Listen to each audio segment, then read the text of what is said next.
was 1986, the last time the Demons traveled to Idaho to play on the blue turf at Boise State.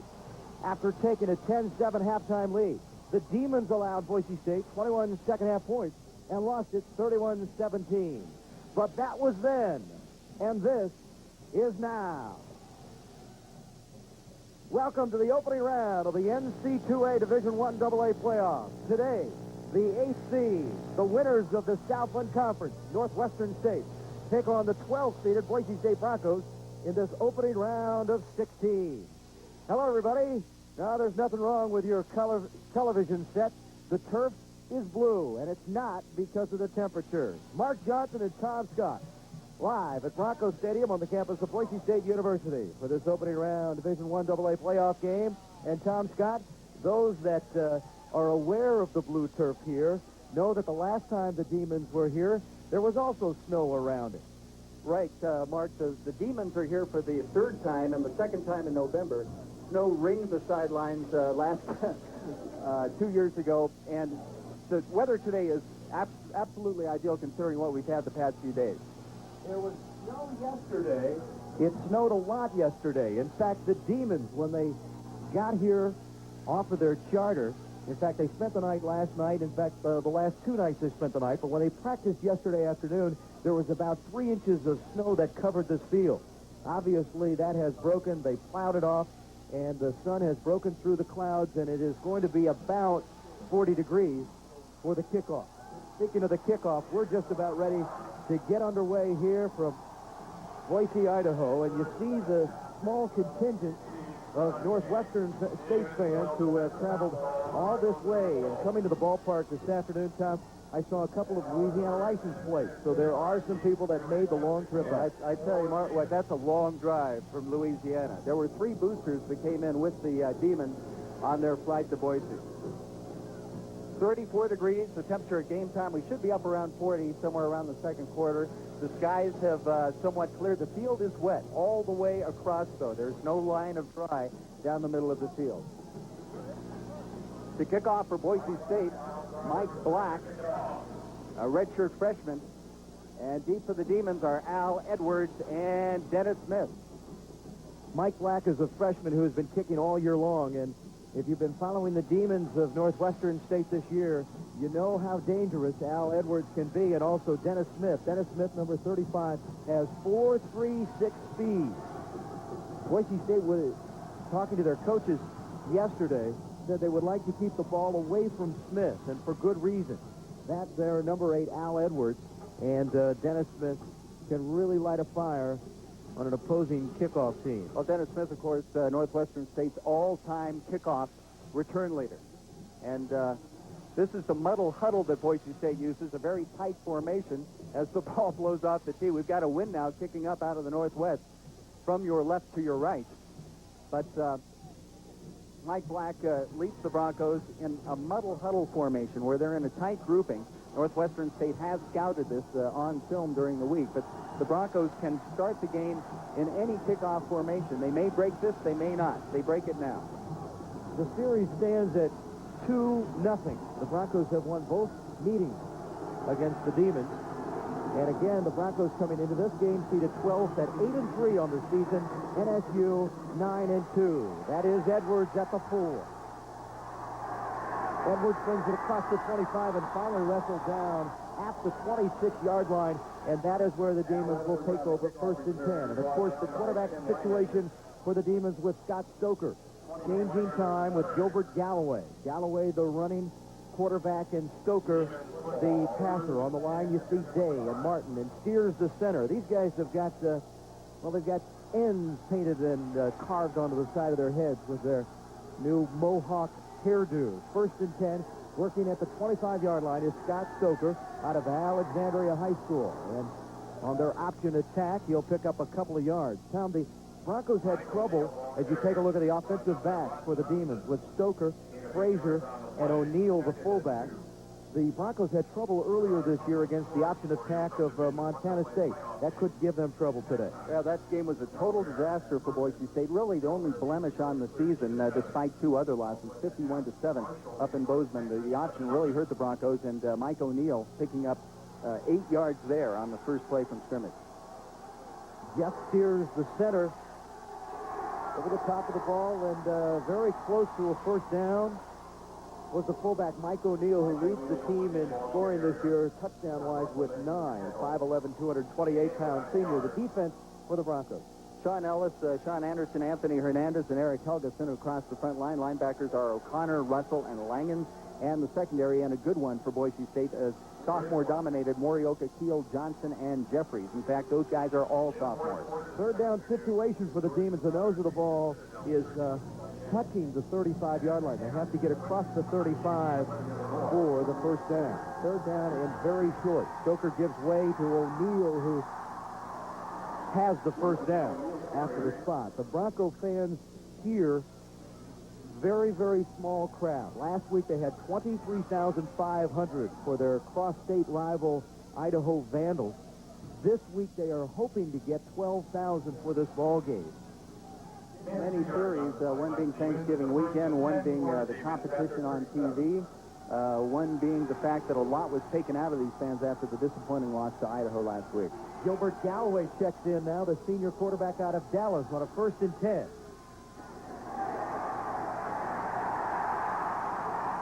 Very, very little as the Broncos front line with Helgeson there, number 46, a 3-time conference player of the week this week, making sure that the Demons did not pick up much on that particular. Oh, Kenneth DeWitt, the backup tailback who plays behind Paul Frazier, but does get a lot of playing time, gets past wave number 1, but not wave number 2. And now the Broncos have the Demons in 2nd and 10 at the 37-yard line. 12:49 left, first quarter, no score from Boise, Idaho. So Scott Stoker now checks in, the junior from Alexandria, and he will put it up. Wide open was Al Edwards. The ball was overthrown, and it'll be a third down. Eric Helgeson got to Scott Stoker just as the ball was thrown. This one really sailed on Scott, and he was throwing into the wind. May have been overcompensating for that, as Keith Morioka, the cornerback, almost got his hands on it on the coverage on Edwards. Morioka on that replay made it look closer than it really was. Al Edwards was open, but as you mentioned, Tom, the ball sailed. And Keith Morioka is a very, very dangerous defensive back. He'll give you the impression that he's playing soft, and all of a sudden he shows up. Third down now and 10 for Stoker. Complete and a first down. And a very, very nice catch by Mark Mayfield, the split end. Because that ball was sailing a little bit, too. The wind kind of held it up. But Mayfield being wide open. Great protection from the NSU offensive line that time. And there you see Mayfield going up. The hit coming from Rod Johnson, the free safety. And Mayfield hangs on. Mayfield can also throw the football. Threw for a touchdown earlier this year. And that's a 1st and 10 at the Bronco 42-yard line. This drive began at the 25. That's DeWitt. And DeWitt powers off the right end side for 5 yards. John Ellis had a chance at him in the Demon backfield, but a nice gain of 4 on pitch right by Kenneth DeWitt. There's Ellis missing the tackle, and then he's finished off by Rod Johnson. So the ball at the Bronco 37-yard line now as the Demons are driving on their first possession. It's 2nd and 6. And back comes Gilbert Galloway, the running quarterback. Would indicate a run here on 2nd down and 5. Galloway on the sprint out. Intended once again that time for Al Edwards, and just out of his grasp, and Edwards is having trouble getting off the blue turf. Thrown a little bit behind Edwards. He was not hit on the play. He just went head first into the turf in an effort to get that ball. Let's see if we can catch it here. Just a tough. You see his face mask drive into that wet blue turf, and Al appears to be okay. Al Edwards and his ball club in the last 3 weeks on the road have played in quagmires all the way in or out to these playoffs. They played on natural turf, and they were thankful, in talking with Sam Goodwin yesterday, to be playing on artificial surface. He said, with our Flyers, we need a carpet. 3rd down and 5 now, and back comes Stoker. Stoker throws it away. Great pressure by the redshirt freshman Lewis Ray. And also in there, another freshman named Ryan Teal for Boise State. As the protection breaks down here a little bit, Scott tries to go to his safety valve, but Louis Ray is all over him. Scott gets the ball away, but it's on the turf in front of DeWitt. So on 4th down, the Demons are going to go for it. They're a little bit outside of the field goal range of Hodnett going into this win. So on 4th down, here's the biggest play of the game so far. 4th and 5. 11:34 remaining first quarter. Just underway. Edwards, first down and then some. In fact, they picked up about 12 yards on the play, and Edwards, who showed that he's not hurting too badly from the last play, comes up with a big first down. Al Edwards from Kenner missed most of the spring due to track. He was in the NCAA indoors, and he's the Southland Conference 100-meter champion. That was not because of speed. That was simply a great pattern run by Al Edwards. Working against the freshman Frank Robinson. First down and 10 at the 23. The Demons are driving. Galloway, the quarterback now. And he gives to the up man. O'Neal was it, and he'll pick up a yard. Maybe. A head-on hit by number 44, Scott Russell, who set a single-season tackles record with 163 this season here at Boise State. There you see help from Eric Helgeson and Tim Langen. So short yardage on the play, ball outside the 21 for a 2nd and 8. You see number 60, Jeff Steers, the center from Pineville, and all of the offensive linemen again coming into this game with their mohawks. It was quite a sight yesterday on the snow. 2nd down now and 8. And another big gain up the middle, and the Demons are doing it on the ground right now. Well, the dive has been very effective here on this first drive for NSU. First man through on the option is the fullback, Mike O'Neal, and look at that hole open up. They had Eric Helgeson turned around, and O'Neal gets it all the way down to the 15. It's 3rd and short, 3rd and 2. 10:15 left first period, no score at Bronco Stadium in Boise, Idaho. Al Edwards splits out to the left side on this 3rd down. Stoker on the pick. DeWitt inside the 5, 1st and goal, NSU. Disaster turns into heaven for the Demons as the pitch was high. There was some pressure on Stoker as he tried to get the ball away. Here's Eric Helgeson coming through. Stoker throws off balance. The ball bounces off of DeWitt's helmet, but DeWitt recovers and gets it all the way down to the 4. 1st and goal at the 4-yard line. And the crowd is definitely quiet here at Bronco Stadium. Right now, the Demons, this drive started back at the 25 after collecting the opening kickoff of the ball game. Once again, DeWitt down to the 1. Broncos are missing some tackles here on drive number 1, and the Demon backs are finding those creases. Here's the isolation on Kenneth DeWitt. He sees the seam and runs right around Kenny Keel. Morioka stops him just short of the goal line. Keel just guessed wrong on the spear. He guessed that DeWitt was going to cut left, and DeWitt went right and got it down to the 1, where it is 2nd down and goal. Very, very pretty opening drive here by the Demons. O'Neal and DeWitt in the eye. Fumble. Broncos have recovered. Scott Russell took it out of the air, and Boise State's defense has been doing this all season long. That is why, ladies and gentlemen, this team is 8-3. Plays like that. That has been happening all year for Boise State. And Sam Goodwin said yesterday, you know, if we can prevent the turnovers, we will win this ball game. Here's the end zone. This is what he was talking about. Stoker on the option. Gives it to the pitch man once again, and a head-on hit. There's the ball flying. By Ryan Teal, puts the ball up into the air.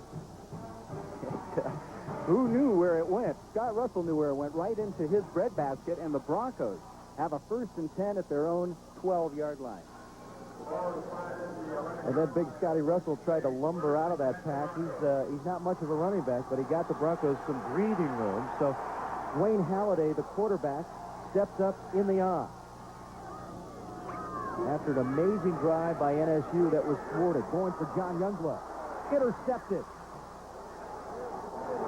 That is also something that has been happening to Boise State all season long. First half offensive inefficiency. Dwayne Halliday, the quarterback for the Broncos here, immediately going long, and John Youngblood has caught these all season long. He's had an average yards per catch of 23.3, which was second on DSU's single-season list.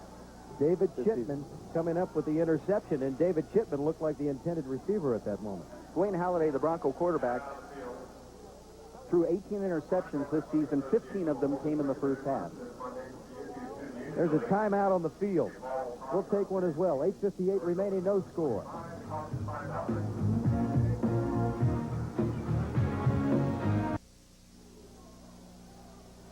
Guard Swanson is our man on the sidelines. Guard, what do you have? There's a very funny story brewing down here on the Demon sideline. Get a shot of this butane heater here, and they have two here on the sideline, but they don't have any on the Broncos sideline. So if anyone's getting the preferential treatment in this playoff game, it is the Demons from Northwestern State. Back to you guys. All right, thanks, Guard. So they're warming them up on the Demons sideline, but on the Idaho side, they're staying cold, huh? Well, the Broncos obviously are more accustomed to this than the Demons are, and Coach Goodwin ordered 2 of those heaters to be on the sideline today. Players aren't really rallying around them. The sun's out, and it's a warm enough day that the competition is keeping people warm. Gilbert Galloway on a 2nd down and 7 now at the 48-yard line. On the option keeper, nice spin move to get across the 45, and he'll be wrapped up at about the 44-yard line, where it'll be 3rd down and about 4. Galloway turned around and kind of bent in half by Sean Anderson, Tim Langens, and Scott Russell there. He gets around Eric Helgeson. Boy, the Broncos have been missing first opportunities here because of the shiftiness of the Demon backs. Turnovers are even in this ball game at 1 apiece. An interception for the Broncos and a fumble by the Demons. And the Demons fumbled on the Bronco one. That's the one that really hurt NSU. 7:45 remaining, first quarter. And carrying the ball for the first time today is Paul Frazier, who is very close to a first down, and depending on the mark, he had to get to just about the 40-yard line. It does not appear as if he got there. Looked to me like second effort got it, but they spot the ball a half yard back from where I thought it would be. They're going to measure it, but I do believe it will be short of the first down. Paul Frazier, of course, played behind John Stevens, the now great New England Patriots running back, and has received his chance this year. He has great instinct. So many sparkling players have come out of Natchitoches in the last 10 years, and of course Bobby Hebert comes to mind. He's got a big ball game coming up tomorrow night at the Superdome. Late great Joe Delaney. Out of the playoffs, Georgia Southern moves on to round 2 after defeating the Citadel today, 38-20. But you got Mark Duper, of course, with the Dolphins. Odessa Turner, who we saw here 2 years ago, playing for the New York Giants. Former Pittsburgh Steeler Sidney Thornton. And I think you're going to have another one coming out of this ball club in Floyd Turner next year. Expected to go in the first 2 rounds of the NFL draft. The flanker, number 84. They're going for it. 4th down and 1. At the 41-yard line. Movement. No flag, but a first down for NSU. So this drive will remain alive. The Bronco defensive front jumped into the neutral zone. No flag. Got back just in time before the ball was snapped, and the NSU offensive line stayed at home. There you see the movement, and that throws the Bronco defensive line just enough for the Demons to take advantage and get that first down. The ball is the 38-yard line of Boise State. 7.5 minutes left in the first quarter, and no score. Officials today are from the Gateway Conference. On the option, Stoker. Great grab by Floyd Turner, picking up 10 yards. Check that, 11 yards, and an NSU first down. And Turner left his body all open in the cold for this one. Look at Turner deceived the cornerback, Keith Morioka, split the zone, and free safety Rod Johnson came over and made a great hit, but a great catch by Floyd Turner, as you mentioned, the pro prospect. That is an NFL catch right there. So the Demons again driving. Stoker is now 3 of 5 for 41 yards in this ball game and racking up the yardage right now. However, checking in is Gilbert Galloway on a 1st and 10 at the 27. Looking for a hole is Frazier and will find nothing. In fact, he'll lose 2. Scott Russell, one of the first men there, along with Kenny Keel and Sean Anderson, a local product out of Meridian High School. in the Boise area, a loss of a yard, and it's 2nd and 11 for the Demons. We are 8.5 minutes into this game, and Boise State has had the ball for one offensive play. Talk about the defense spending a lot of time on the field. NSU has controlled this thing. 2nd down and 11 now after the loss of 1. Stoker again gives to Frazier, who gets across the line for about 3, and it'll be 3rd down. And here's another big play for the Boise State defense. The ball on the Bronco 24. Frazier out of Kashana, averaging 6.5 yards a carry, but he's also dangerous out of the backfield. He's caught 16 balls this year. The Demons spread the work around among the running backs. 5 running backs coming into the game with over 200 yards rushing. And they've also been, as you mentioned, Mark, big play receivers. 3rd down and 7 now. Stoker for Turner. Overthrown, and again Stoker is down after the heavy rush put on. Sean Anderson once again getting back there. And Keith Hodnett will come in now to attempt the field goal, the NSU all-time leading scorer. 11 of 16 on the season in the field goal department. His longest in 50. He'll be kicking into the wind here from 41 yards out. In the 40s, he is 4 for 6 this season. This to put NSU on top.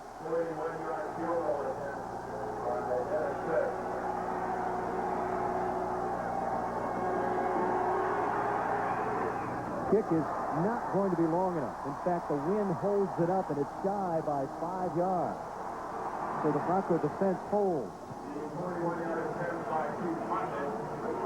Hodnett never really got all of it. He got under the ball, and the wind did the rest of the damage. Yes, on a normal day, it may have squeaked across the crossbar, but he did not get a lot of foot into that. So Boise State holds after recovering a fumble on the Bronco 1. Now the Boise State stops the second drive of the day by the Demons, and there you see the mohawk on the head of Keith Hodnett, who went along with the offensive line. All right, we'll take a timeout here. 5:35 remaining first quarter. No score.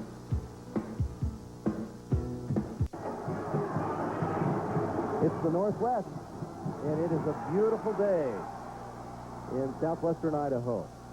1st and 10, Broncos at their own 24-yard line. Halliday again will put it up. Out of the backfield is Bart Hull, the fullback. And Bart Hull runs east and west and will end up with a gain of about 6 yards on the play, but it certainly looked a lot more open than that after he broke the first tackle. Right, Mark.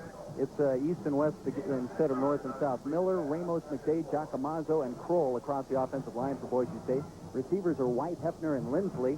And the backs, Dwayne Halliday, Chris Thomas, and fullback Todd Kinzel. 2nd down now and 6 after the pickup of 4. That was Bart Hull, the son of the legendary Hall of Famer in the NHL, Bobby Hull. And this time, the freshman, Chris Thomas, bangs into the offensive line, and he will pick up maybe 2, and it'll be 3rd down and about 4. Chris Thomas with a great freshman year for Boise State, 818 yards, 7 touchdowns. The defense for the Demons, Sibley, Guidry, Rowe, and Thistle across the defensive line. Parker, Wallace, and Newstrom, the linebackers. And in the secondary this afternoon, Hilliard, Compton, Smith, and Lewis. And Dennis Smith is so fast. The Broncos will try to keep it away from him today on a 3rd down and 4. Picked off. That was simply a tip drill.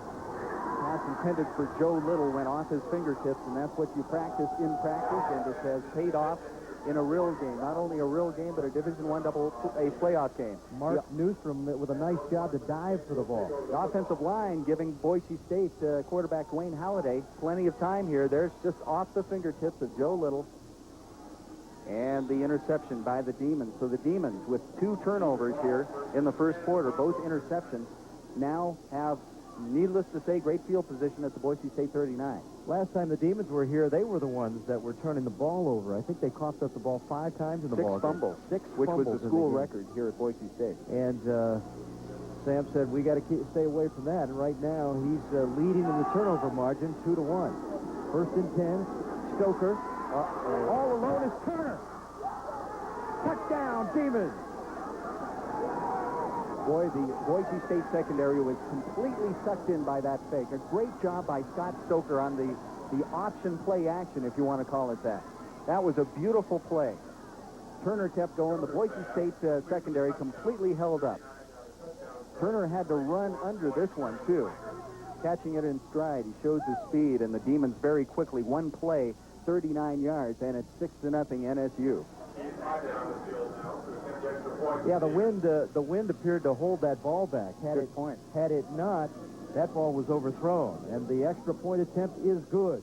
4:40 left to play in the first quarter of this opening round NCAA Division I AA playoff game, and NSU has jumped out to a 7-0 lead over the Broncos of Boise State.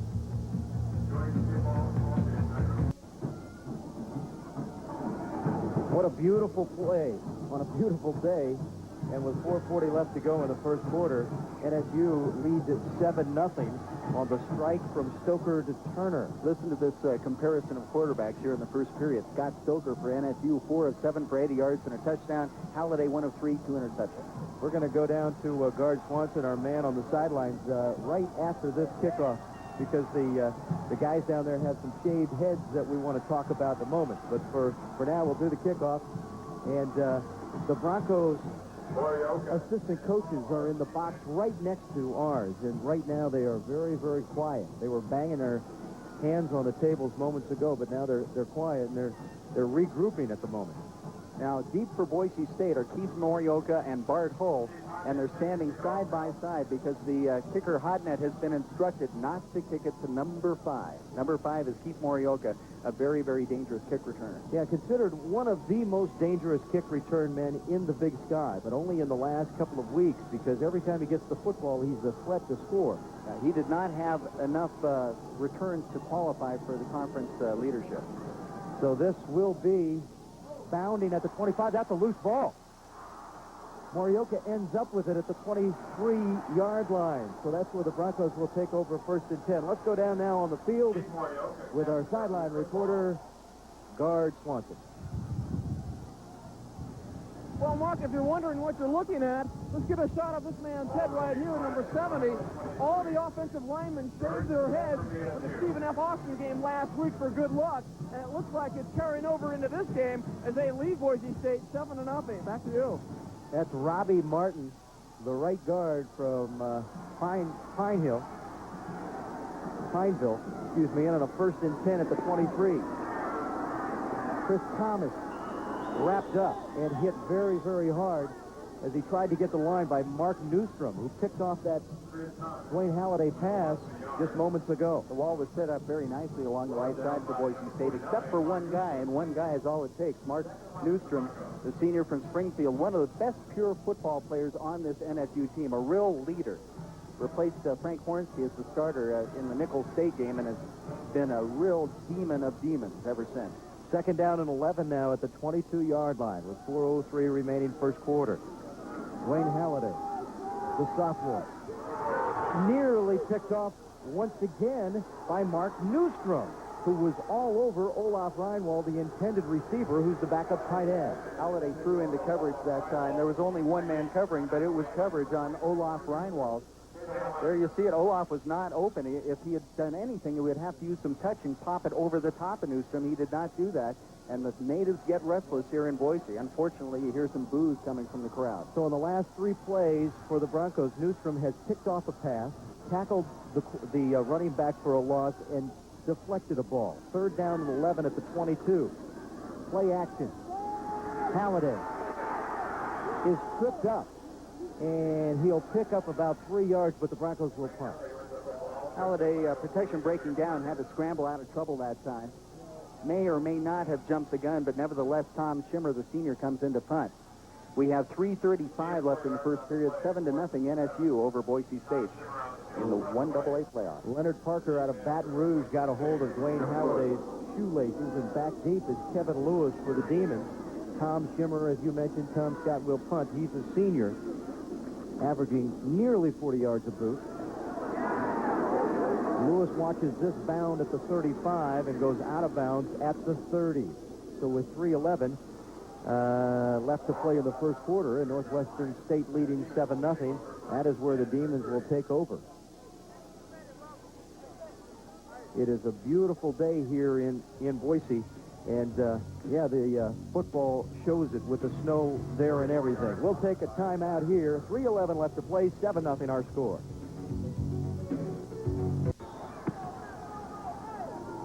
Tom Scott, Mark Johnson. You're Bronco Mark Stadium. Johnson, I'm Tom Scott. Right? And it's 1st and 10 Demons at their own 30-yard line. The quarterback is Gilbert Galloway, and he pitches back to Paul Frazier. And Frazier is hit at the line, and he does not pick up any more. Tom, we were talking during the break about the fact that if you're watching the Broncos for the first time of Boise State, this is a typical Boise State game at this point. The Broncos do not play well in the first half typically, but they have rallied in 3 games here at home in the second half for victories, and almost did so against Idaho last week. It was Stoker on the last play, and now Rusty Slack in at quarterback, the 3rd quarterback for NSU. And on the little off tackle, Pete Ellis in the game will pick up about 5 yards. He has his number tattooed on his calf, number 32. Nice job of wrapping up the ball by Pete Ellis. No turnovers to goal today for NSU, obviously. Ellis, like the starter at fullback, Mike O'Neill, moved from tight end. Both of them are former tight ends. No turnovers after the last one, you mean, eh? Right. No more turnovers. You can see the wrapping of the ball there by Ellis. So Stoker now comes into the ball game. The other one of the trio of quarterbacks. And on a 3rd down and 5 at the 35, Stoker has the ball and has room. Deflected, and Al Edwards tried to come back to the ball. However, it is incomplete, and the Demons will punt. Sean Anderson got his mitts up. A great play by Sean, because it looked like it was turning into a great play by Stoker. Stoker, with his running ability, he may have been able to get the first down on the left side. He scrambles out of trouble here, being chased by Eric Helgeson, who misses. He may have been able to get it. Throws, and there's the deflection by Anderson. So Contreras punts, and that'll be down at the 31-yard line. A short kick for Contreras. Going into the wind, Contreras doesn't get good yardage on that, but he keeps it away from number 5, who is Keith Morioka, we've talked about. Now the crowd trying to urge this Bronco offense on, as it has been very unproductive here in the first period. 2 interceptions already by Dwayne Halliday. So it's a 1st and 10 with 2:09 remaining in the first quarter. Darren Burchak is in at quarterback for Boise State, the backup freshman. He's played in a couple of ball games this year, used mostly for his running abilities. Penalty marker goes down as Robbie Washington, the junior, brings the ball across the 35. However, it's in the holding zone. This thing is coming back. Broncos already walking backward as the hold call is made. That's Robbie Washington, who is a junior out of Riverside, California, for Boise State. See if you can see it along the right-hand side here. It looks like Robbie Miller, the right tackle, was called on that play. Nice job by Washington, but it is negated, and the ball comes back. On the offense, still first down.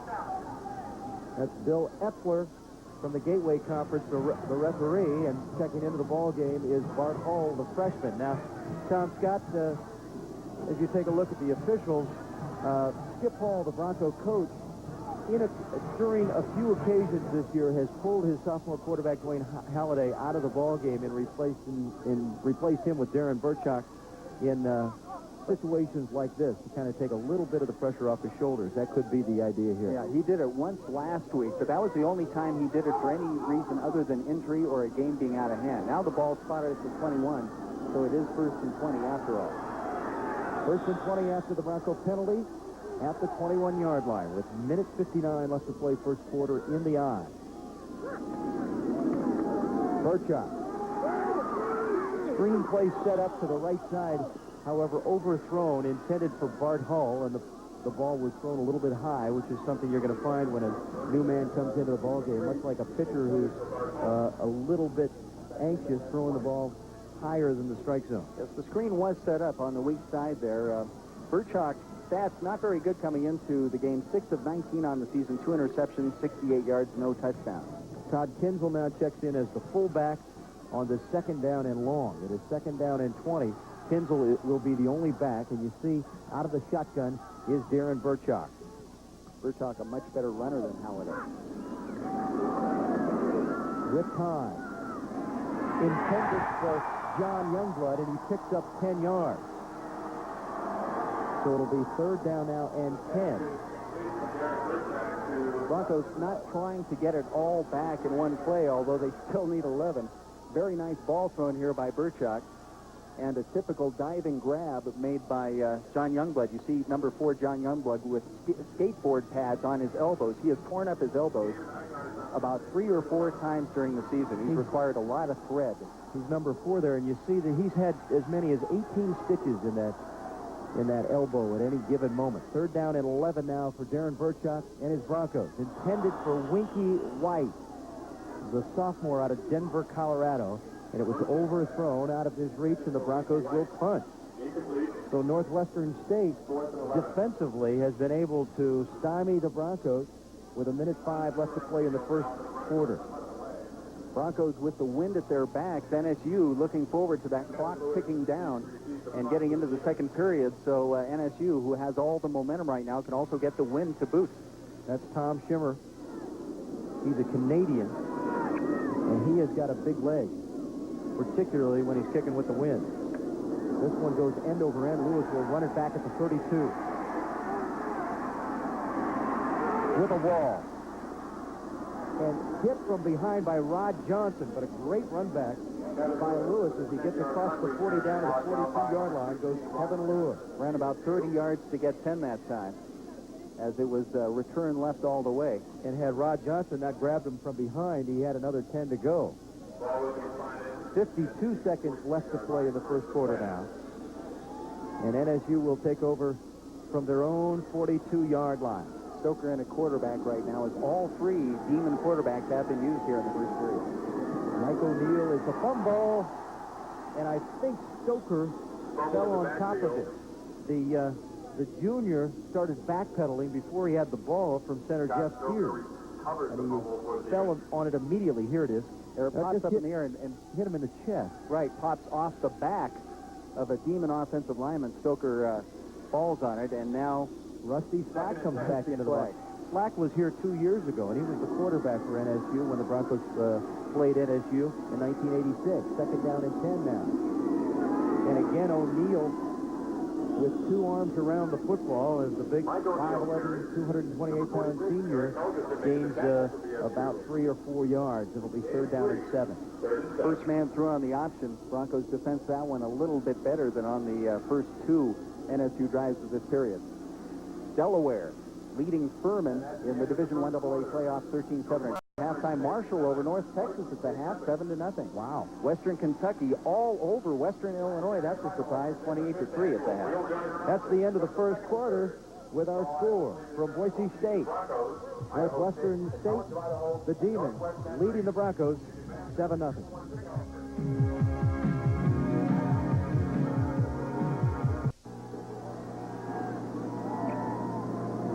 Starting the second quarter of action at Bronco Stadium on the blue turf at Boise State. And there you see the score 7-0. I think we had a 0-0 going into that break. We've corrected it. Sorry, Louisiana. And it's 7-0, first and 10 Demons. Again, a fumble. And again, the Demons fall on it, but that's the second fumble in 3 plays. Rashawn Ellis, the defensive left end, may have distracted a little bit by jumping offside and then jumping back again. There you see Sean jumping back, jumping in place just before the snap, and Stoker may have been distracted. That was just an execution problem there, and it brings up a 4th down situation, so the Demons will punt. Now Mark Contreras should really be able to get a leg into the ball with that wind at his back, and Keith Morioka, the dangerous returner, standing way down at his own 20. You want to see a guy who can dance about like Michael Jackson? Watch Keith Morioka run with the football. This went off the side of his leg. And Morioka watches it bound at the 15, takes a great Northwestern State bounce, and goes out of bounds at the 13-yard line. So it went off the side of his leg, but it worked out pretty darn nice. Turns into a great kick for the Demons as we're just underway in the second period with NSU up 7-0 in round 1 of the Division I AA playoffs for 1988. See who the Broncos go with the quarterback here, and it is Dwayne Halliday back into the game for Boise State. Is it Halliday? No, it is Furchok. Furchok is back in there replacing Dwayne Halliday, who started this ball game. In fact, has started all the ball games this year. First and 10 Broncos working at their own 13-yard line. Just underway in the second period.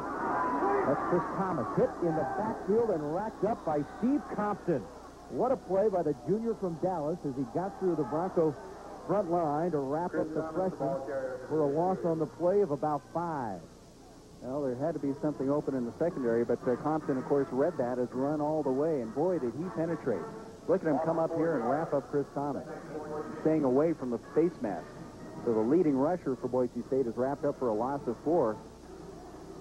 He has been running wild all year long, but Steve Compton made sure he didn't get very far on that play. Second down now, and they call it 14 at the 9-yard line. Burchak in the pro set. Reverse is snuffed out by Northwestern State. Henry Sibley got behind the line and made Winky White change direction. The Demons have practiced against this play. Look at Sibley stay at home. How important is that? Sibley looks over and sees Winky White coming on the reverse, stays at home, and makes the big play back at the Boise State 5. The Demons practice against the reverse. The Demons are very successful at the reverse themselves. They can run it. Floyd Turner loves to run the reverse. It's third down now, and the Broncos have lost 8 yards in the last 2 plays. 3rd and 18 at their own 5. Looking at a stiff wind in their face. And just trying to get some breathing room is Todd Kinsler, the fullback, for his punter, Tom Schimmer, who comes on the field. Tom Schimmer will be standing on his end line facing a wind of about 20 to 25 miles an hour. If you're a punter, this isn't what you like to see. If you're a return man like Kevin Lewis, you love it. Schimmer on a quick snap hits a low one. Lewis watches it hit at the 35-yard line, and he says, that'll be fine. The ball finally ends up at the 39, and that's where Northwestern State will end up. The Demons are dominating with 12:20 left in the first half, offensively and defensively. And they are leading 7-0. It has been quite a first period, and now the second period begins the same way the first period ended. 12:20 left to play. There's a timeout on the field now. 7-0 our score.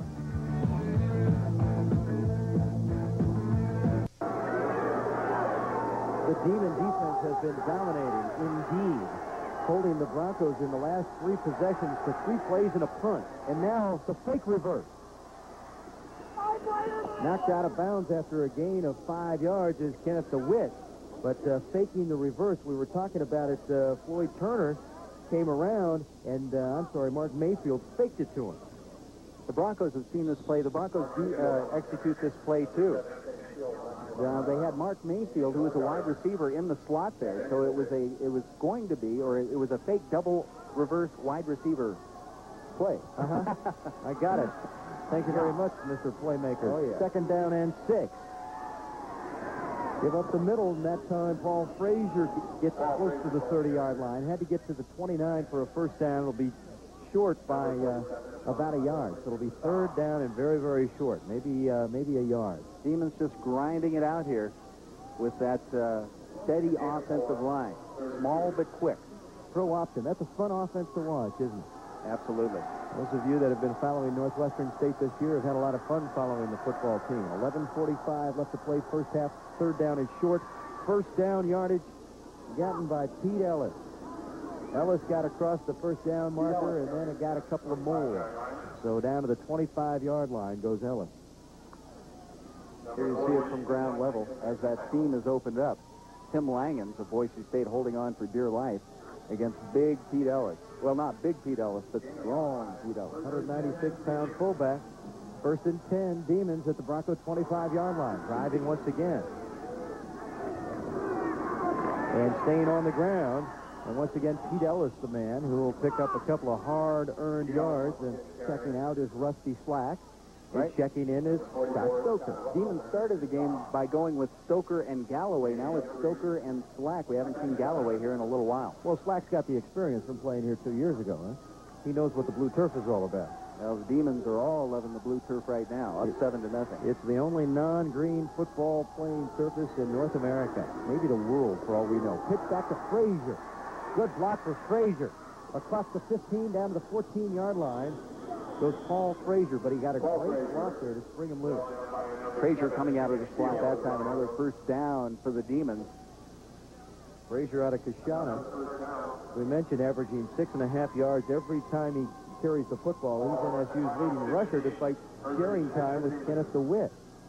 But you mentioned earlier, Tom Scott, that this offense, they really spread it out. They like to throw to Edwards and Turner. They like to throw to the tight end, Orland Lockhart, although he has yet to catch a football today. So really everybody gets into the action here. 1st and 10 now.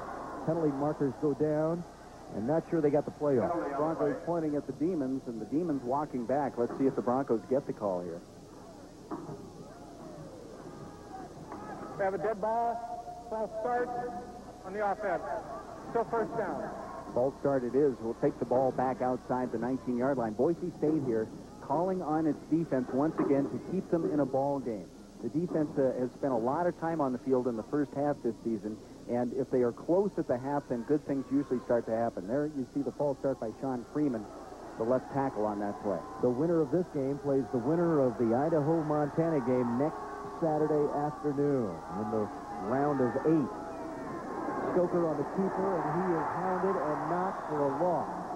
That'll be a loss of 2. Everybody on that left side of the Broncos in the action there, including guys like Tim O'Connor, number 58. Eric Helgeson, the man who made the final stop on the play.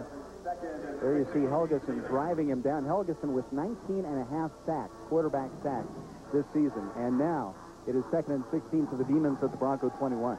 This is their slack now into the ball game. They have not had many 2nd down and long. There's the tight end, Orland Lockhart, and he is down to the 1-yard line. 1st and goal, Demons. I was waiting to see that because they had been keeping Lockhart at home, and he is such a great receiver, such a big play receiver for NSU. We had just mentioned that Lockhart had yet to catch a football today, but he got a big catch there on a 2nd down and 16, and the Demons once again in Boise State's front yard. Lockhart limping off the field. Hope Orland is okay. Averaging over 20 yards a catch on the season for a tight end. That's phenomenal. 6'2", 230 pounds. 1st and goal. Touchdown, Demons. And the small but very vocal Demons crowd comes to life as they have jumped out to a 13-0 lead over the Broncos of Boise State. And the way the Bronco offense is playing, that could be a very, very big lead. Although we have seen all sorts of things happen here in Bronco Stadium. Boise State has been held without a 1st down. There you see some Louisiana flavor on the far side of the field, celebrating touchdown number 2 by Northwestern State. Hodnett in to try the extra point, 35 to 37 on the season. Block. Yeah, they can. They can run that back for a point. For 2, but Darren Lyle is unable to break the tackle. That has happened several times in college football this year under that rule change. All right, 9:24 left to play first half. Northwestern State leads it over Boise State 13-0.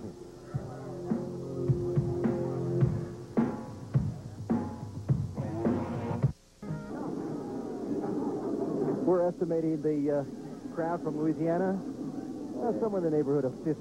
Say hi, Natchitoches. Hi, Natchitoches. That's right. wave to the fans in Alexandria. If they knew they were on camera, you'd see some wild antics over there. I was disappointed, however, they did not bring any boudin. I was looking forward to some boudin. I guess it doesn't travel easily. I'll bring some back to Milwaukee. Okay. Good to see you. This will be Bart Hull, who fumbles it at the 8. Hull with a nice run back across the 25 down to the 27-yard line goes Bart Hull. Broncos misfiring today on all fronts. On the last NSU kickoff, almost not picking the ball up off the turf and allowing NSU to recover. This time a fumble on the 5. It actually opened a few things up, freezing the coverage against the Demons. An 8-play drive covering 39 yards and a 1-yard run by Mike O'Neill has the Demons up 13-0. The Broncos do not have a 1st down yet, and Dwayne Halliday back in at quarterback. Sophomore from Coeur d'Alene, which is up north, northern Idaho. And he comes into the game, hits his receiver, Terry Hefner, who has a gain of 10 and very nearly to the Broncos' first down of the game, and listen to the crowd. Well, it's nice to hear the noise, but I don't think it's that complimentary. And it's unfortunate. I saw that in the Detroit Lions game on Thursday. Ooh, that ball was nearly scooped up off the turf. Now they rule it incomplete. They ruled the pass was incomplete. Maybe we've got the replay again. If we can show that one more time. I think from the replay, you're going to see that the ball did scrape the blue turf. Yeah, the only question is where was the whistle? Because the play did not end. The play was not blown dead. I don't know. He had his hands on the ground. Very, very close. And a late whistle. You know, the instant replay rule in the NFL would probably say that inconclusive evidence, so play goes as stands. Boise State may have called a timeout here to discuss it with the official, Coach Skip Hall, on the far side, trying to get the official over. Now the timeout has been called. Let's get a shot of Skip Hall on the far sideline. On the far Coach Skip Hall talking to the official. If this appeal is denied, as the conversation continues on the far side of the field, and the appeal is denied. See if Terry Hefner's hands are on the turf to pick this up off the turf. Looks like a catch to me. Looks like a catch. At any rate, it's second down and 10 now at the 27-yard line. Wayne Halliday has the ball, and that time, no question about it, that is incomplete. Broncos did not take a timeout there. Let's talk to Guard Swanson, who has a sideline report. Guard? Mark, you're looking at the ankle of Olin Lockhart, the big tight end who caught that 20-yard pass to set up the touchdown. He has a mild ankle sprain, but he says he will be back in the ball game. Oh, all right, that's we'll keep our eye on that because the big tight end is a valuable weapon on this NSU offense. The senior from Metairie. The play clock is down to 7:65 seconds, and the Broncos are going to have to waste the timeout here. They take a timeout here. We'll do it as well. 9:10 left to play first half. Northwestern State leading 13-0.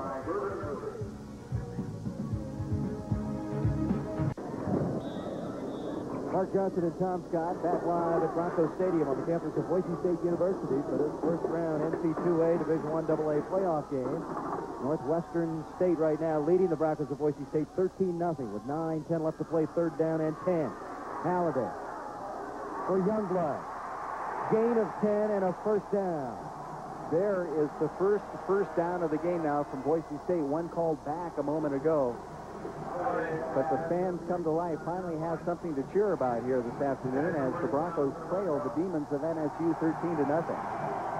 Listen to the crowd respond to the first down call.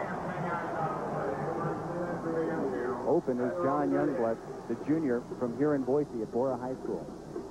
So that brings the ball out to the 38-yard line now after the pickup of 10, and with 8:55 left to play first half, it's first down and 10 for the Broncos. Their first down, as you mentioned, Tom Scott, of the game. In the shotgun now is Wayne Halliday as he splits out double wide receivers right and one to the left. With Hahn. In coverage is Terry Hefner, a pickup of 13 and another Bronco first down. The ball, fortunately for the Broncos, was thrown high because the coverage, as you mentioned, was good by the Demons. Andre Caron was in coverage, an unusual set of circumstances to see him on a wide receiver. So it's another first and 10, and the clock continues to run now with 8:28, and this crowd of somewhere between 10 and 12,000 is starting to make some noise now. ESU in Demon territory for the first time. Again in the shotgun, and again Dwayne Halliday out of the backfield this time. It's Joe Little. And he picks up another 6 yards, so the Broncos in the last 3 plays have completed 3 passes. Broncos starting to chip away a little bit now. And Joe Little, fortunately for Joe, makes up for a tip drill in the first period that resulted in an NSU interception.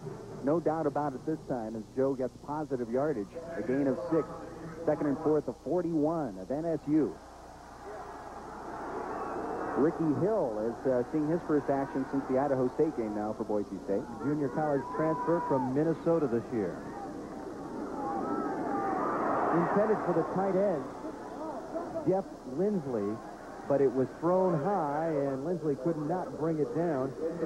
Once again, good coverage by Andre Caron. Halliday looks toward Bart Hull and then tries to pop it over the middle to Lindsley. 4 of 9 now for 30 yards for Dwayne Halliday.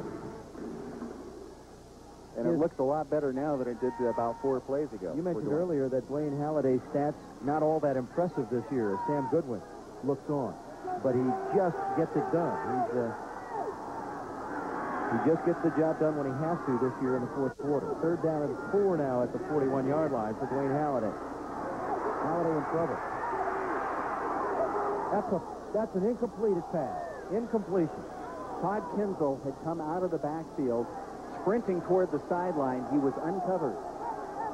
And Dwayne Halliday is down. Halliday is not moving.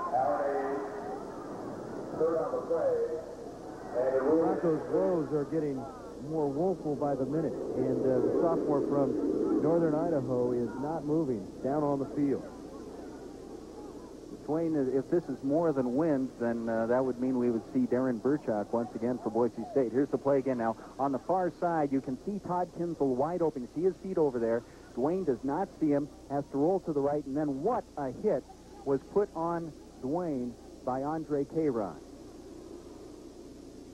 Halliday still on the field, and yeah, I think it is more than just simply wind. Not moving. Immediately, the Northwestern State bench was up off their feet and pointing to Dwayne. Yeah, we've of course, this is the first NSU game that Mark and I have ever done, but we really enjoyed being around the players yesterday down the field during the snowball fight and talking with head coach Sam Goodwin. Great bunch of guys from Natchitoches. Had a lot of fun yesterday. For a lot of the players, it was the first time they had ever seen snow, and snow that had accumulated up to 3 inches. Now, Halliday gets stood up here, and the arm was in motion, but what a hit by Andre Caron. There you see Dwayne Halliday walking off under his own power. Thank goodness. Tom Schimmer has come on to punt for the Broncos, and he will punt into a stiff wind, as mentioned earlier, and Kevin Lewis is the deep back for the Demons. It's not beyond the Broncos to fake here. No, this would be an ideal spot to fake because the up back is Kenny Keel. He's came into this program as a running back. He can also throw. The Demons are not set up to. The Demons are wary of the fake, though. They are not tight on the line. The long snap, a long count, trying to draw the Demons offside. A low kick, trying to angle it out of bounds, and it bounds inside the 20-yard line and just hit the brick wall. Tom Schimmer not happy with that punt, but that ball hit a brick wall, and by the time it got inside the 20, it didn't have any juice left. Tom Schimmer did about all he could do against that wind, keep the ball low on the ground. So if you get it up high, it'll just stay there. So you get it low on the ground and hope you get a bounce. We got a timeout on the field. 7:20 left to play in the first half. Northwestern leads it 13-0.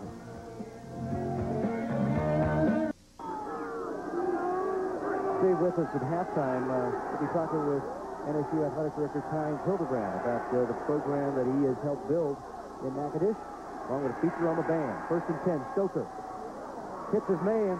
That's Al Edwards, and Edwards gets a first down across the 35-yard line. Very close to the 40-yard line is Al Edwards, the little junior, 5'8", 168-pound split end. 21-yarder for Al. Average 14 yards a catch. Nice run after the catch here as they split the Boise State secondary.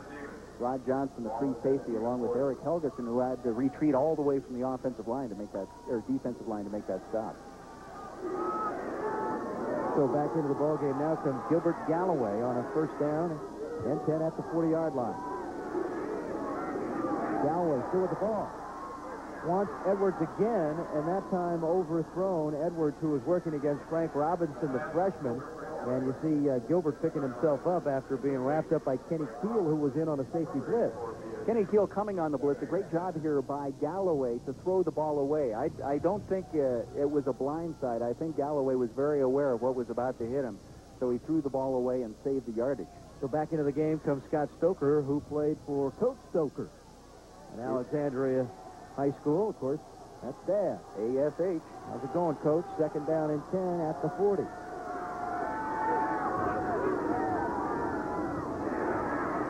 give up the middle. And once again, Kenneth DeWitt picks up some pretty decent yardage. Gain of about 4. And it will be 3rd down and 6. So in a passing situation, the Demons come out with run. Actually, now they spotted at the 42, so it's 3rd and 8. Flack is 1 of 1 for 20 yards. Galloway is 0 for 2 for the Demons, and Stoker is 5 of 9 now for 102 yards. So he splits out Floyd Turner to the left side. Al Edwards splits out right on a 3rd down and 8 for Edwards. First down, Al Edwards still on his feet. Down close to the 40-yard line. Goes the shifty wide receiver. There's a penalty marker, however, on the field, and that is in the backfield of NSU. So that's in the holding zone, and this thing is coming back. Ineligible man downfield. Is that what it is? Is the call. Oh, If that is the call, it's loss of down. Yeah, we'll see here. We have an ineligible receiver downfield against the offense. Still 3rd down. Still 3rd down. That's interesting. It's interesting you'd have an ineligible man downfield on a simple pattern like that. But at any rate, it took time to develop, and now down to guard Swanson on the sideline. Mark, I just got back from the Broncos sideline, and the injury status with quarterback Dwayne Halliday is okay. The trainer said that he was knocked out cold for about 20 seconds, but he will return to the ball game. I did have a chance to talk with Dwayne, and he says all he needs is a little gumbo and maybe some chicken soup. But I'll tell you what, Scott Stoker, I think, wished he had a little bit of gumbo in that moment. Sacked for a big loss, and NSU, after what appeared to be a 1st down, will have to punt. Eric Helgeson, a Big Sky defensive line all-conference candidate, and the sack leader for Boise State, gets his 20th of the season. He's all everything, really. Believe it. And he's a sophomore. So once again, Mark Contreras comes on to punt. Broncos with the rush on. 10 men. And Contreras hits a dandy, driving Morioka back to the 18. Watch him. Morioka had about 2 guys to beat. There's a penalty flag down on the field, and that could be a clip, which would negate a beautiful 22-yard run back off of a great Mark Contreras punt. But we'll wait and see what the call is. A 52-yard punt by Contreras, and the 22-yard return. And the penalty is face mask against Northwestern State. Wow. 21-yard return. So the Bronco defense starting to dig in a little bit here, and the special teams giving the Broncos some breathing room. Now the question is, can Boise State do anything with it? As you see this nifty return by Morioka, the swivel hips. The face mask was away from the play. It was not on Morioka, it was on another Bronco player. So Darren Burchak, the freshman, is on for the right now injured Dwayne Halliday at the 30 or the 44-yard line. It was a 5-yard penalty, so that brings the ball out to the 44-yard line on a 1st and 10 with 5 minutes left to play in the first half. Burchak. Incomplete. Intended for his tight end, Jeff Lindsley, but it was thrown low, and it'll be 2nd down and 10. The Broncos, after beginning to click on their last series, really don't appear to have it all running on all cylinders right now. No, they don't. It looked very much like the first half last week against the University of Idaho for Boise State. That was a simple square-out pattern by Lindsley designed to get a 1st down, right at the 1st down marker, and underthrown by Burchak. So the Broncos set out a trip of 3 receivers to the left side on a 2nd down and 10 at the 44. And again, Burchak in the shotgun. Youngblood, oh my. And that was nearly picked off by Randy Hilliard, who was Gonski, if he caught that ball. Hilliard returned one for a touchdown against North Texas this season. He also almost had number 2 here. As there was nothing but blue in front of Randy Hilliard. Youngblood, of course, almost makes the catch, but that's small consolation for the Broncos. No one would have caught Randy Hilliard. He could have run to Baton Rouge from where he was at. And it's 3rd down and 10 now at the 44-yard line with 4:50 left to play. Again in the shotgun is Darren Burchak, and again he splits out 2 receivers to the left. Got some time. Intended and intercepted. Intended for Hefner, but intercepted that time by David Chipman once again. So Chipman comes up with his second interception of the ball game. And whether or not Hefner was open is up for discussion here. He was open early. Yeah, early. Chipman was step for step here. Right. Burchak trying to get it over Chipman, and Terry Hefner, as you can see, did not have a lot of room there. Great catch by Chipman. Ball was underthrown, Tom, because Hefner was open early, but by the time Burchak finally made the release, Chipman had made up the yardage, and with his blaze of speed came up with a pick. And it's a 1st and 10 now at their own 20-yard line for Scott Stoker. Stoker wants Turner, triple team. And a nice play by Frank Robinson, or rather Keith Morioka, to break that up. A great job by Keith Morioka as Stoker picks himself up off the turf. Stoker going with the same play that scored earlier on the touchdown to Turner, the 39-yard touchdown. This time the Broncos stay with their responsibilities in the secondary. Open only momentarily as Turner, and the speed of Keith Morioka gets in there. Both go for the ball, and it comes down on the turf. That's the old Bart Starr book of play calling. After the turnover, you try to pop for the big one on the next play. It's a 2nd down now and 10 at the Boise State 20 for NSU, leading 13-0. Once again on the keeper on the option. Stoker. Stoker gets across the 35 and down to the 38-yard line. That was an option play, but I don't think Stoker was thinking much about his other options. Tim Langham, the outside linebacker, stays with Frazier. You see Langham's going past you there on your screen, and Stoker turns it upfield. There was one option there, and that was Stoker calling his number 10 for a big gainer of 18 to the 38-yard line. Stoker stays in the ball game after the gain of 18. And this time he pitches it back, and Frazier has good yardage. Staying inbounds as well, picking up about 8 yards. It'll be 2nd and short. 4:05 left in the first half with NSU up 13-0. This time, being very conscious of Stoker, the Broncos let Frazier get on the outside, and that's the advantage the option can give you. When you got one guy making a big gainer, he keeps you honest. Somebody else is going to be open like Frazier was there. 2nd down and 2. And watch out here. NSU can do just about anything they want on a 2nd down and short. They decide to keep it conservative. And playing it conservative, Pete Ellis is very, very close to the 1st down. Looks like they'll spot it about a half-yard shy. So as the clock runs, the Demons trying to get something on the board here before halftime, because 13-point deficit is not big to Boise State, but a 20-point deficit would be very hurtful to the Broncos. What a year NSU had this year, Tom. They beat 2 previously number 1 ranked teams in the country. Of course, they beat Stephen F. last week when they were ranked number 1 in Nacogdoches. They beat North Texas when North Texas was ranked number 1. Had a great season. Stoker on 3rd down and 2 for Floyd Turner. And looked like Turner may have slipped a little bit. The ball was thrown a little bit out of his range. Good coverage on the play by Kenny Keel. Right. The BSU secondary obviously has learned its lesson after that Turner touchdown earlier in the game to stay at home, and that they do this time. Stoker almost throws it away as much as anything else, as Kenny Keel is the closest man to the ball. And now, apparently, the Demons are going to punt. Apparently.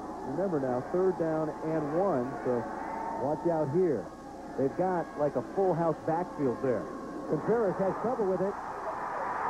Fumble. Eric Helgeson recovers for Boise State at the 33-yard line. The ball was on the turf.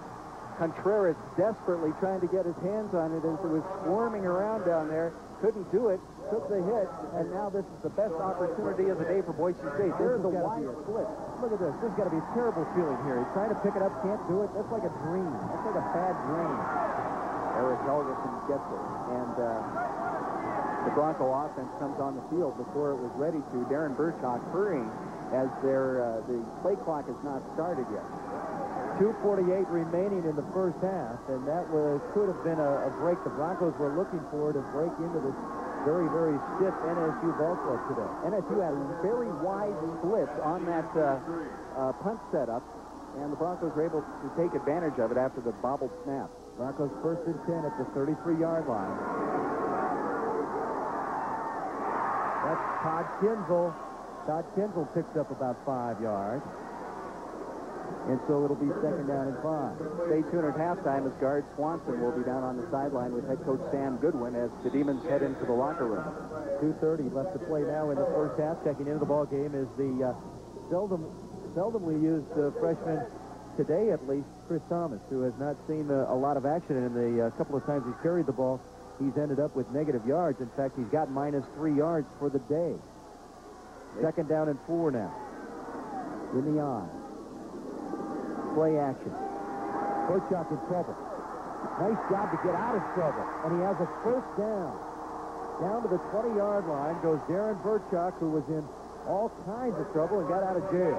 We talked about the fact that Glatczak is a much better runner than Dwayne Halliday, and that is what came in handy there for Darren. As the protection broke down, he has to scramble out of trouble here. Actually, some good blocking in trouble on the Bronco offensive line. Glatczak all the way down to the 20. First and 10, Boise State trailing by 13. 1:52 left in the half, clock running. Obviously, the deepest penetration of the afternoon for the Broncos. Glatczak in the blitz. Oh, nearly intercepted. They were trying to set up the little middle screen to Winky White, number 1, but the screen was not open. The blitz was on, and it was bedlam. Winky White coming in behind the line of scrimmage, allowing the offensive lineman. The ball was tipped a little bit at the line of scrimmage, or behind the line of scrimmage before it got to White, and then tipped again by White, and fortunately for Boise State, not intercepted by the Demons. And Steve Compton said, man, I should have had that one. Number 4, Steve Compton, almost came up with a big one. Well, the Demons have 3 interceptions in the first half already, and they have a 13-0 lead. Crowd's trying to encourage their team now, and their team says, we want a timeout. Darren Glatczak wants to talk to his coach. With 1:42, we'll keep it right here. Left to play, and Northwestern clinging to that 13-0 lead, which at the moment seems a bit in jeopardy. Northwestern State, of course, in the playoffs for the first time ever, and really enjoying the experience. The Broncos of Boise State have not been in the playoffs since 1981. I'd like to say hello to everybody at KALB Channel 5 in Alexandria, showing this game live in Louisiana, and it's our pleasure to bring it to you. It's the first time on TV for the Demons in 3 years, and only the 3rd time ever on TV. 2 previous games against Northeast Louisiana did make the television. So it's a big day in Louisiana, and the Demons are trying to make it even bigger by coming out as here with a victory. Last night, the governor of Louisiana, Mr. Buddy Romer, sent a telegram up to the team, staying in the hotel here, and he said, good luck, Demons. Beat those Broncos of Boise State. Right now, they are adhering to the governor's request. 13-0 our score with 1:42. Glatczak, the quarterback, checking back into the game after conferring with his coach, and he splits out 3 receivers to the right side. The only tailback is the freshman Chris Thomas on a second down and 10. Thomas goes out as a safety valve man, intended for Thomas, and incomplete. But again, the Demons were all over the young man. The Demons smelled that out. Steve Compton, the strong safety, saw Chris Thomas cheating out to the right-hand side. There you see Compton in a real dangerous area if you're a Boise State player. Right in the face of Chris Thomas. And now the Broncos are faced with a 3rd and 10, and they really have to get in closer, because from here it would be a 37-yard field goal attempt into the teeth of that wind, and it would be very difficult to convert on that. 1:38 remaining in the first half. Glatczak. Intercepted. Kevin Ellis, the senior from New Orleans, comes up with it. Kevin Lewis. And there was nobody near that ball in an orange jersey. Now watch this. It's going to be coming right down the middle at you, and there you see Lewis in the lower right-hand corner. There is nobody there. I think what he was doing was trying to lead Terry Hefner, who ran into a pick in the secondary. And the Demons get out of trouble after a muffed punt. So another turnover for the Broncos. And the Demons capitalize on it, taking over 1st and 10 at their own 20. Fumble. Another fumble. And looks like the Demons got it back, and they get about a half yard out of it to boot. And again, the crowd is quiet. In fact, they can almost hear us broadcasting the game on the other side of the stadium. Mike O'Neill coming up with the recovery there, and it was the ball was loose. O'Neill had to turn around while he was on the ground and somehow scrape his hands along that wet blue AstroTurf. Temperature about 40 degrees, but the wind chill is a factor for those sitting outside today. Unfortunately, we are not, because the wind is coming out of the northwest at about 20 miles an hour. Stoker, O'Neill, and DeWitt in the backfield on this second down and long. That's DeWitt. And Kenneth DeWitt picked up a couple of hard-earned yards, and I think right now Sam Goodwin just trying to keep the ball on the field, trying to run out the clock and go into the halftime locker room, leading 13-0. Turnover category, if you're keeping track at home, Boise State leads it 4-2. Boise State has turned the ball over 4 times, 3 of them interceptions. The Broncos here call a timeout with 45 seconds left in the half. If they can hold them on 4th down, they'll get 1 play before halftime. The Broncos had to use a timeout earlier in the quarter to avoid being called for delay of game, and then use one on their last drive to try to set something up. But the 4th interception of the first half by NSU took them out of that drive. Remember now, the winner we mentioned earlier will play the winner of the Idaho-Montana game at a site to be determined. So there was some talk that should Idaho beat Montana, they would play the winner of this game. Were it Boise, they would play here.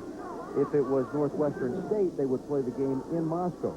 That has not yet been determined, however. That is the talk. Now, Demon fans should probably be rooting for the University of Montana, because if the Demons come out of this game with a victory, they are a higher seed than the University of Montana. It's a warm weather site. Yeah, seeds mean very, very little, however, because the Demons are seeded higher than the Broncos, yet the Demons are here on a 3rd down and 9. And again, keeping it on the ground, and the Demons will punt.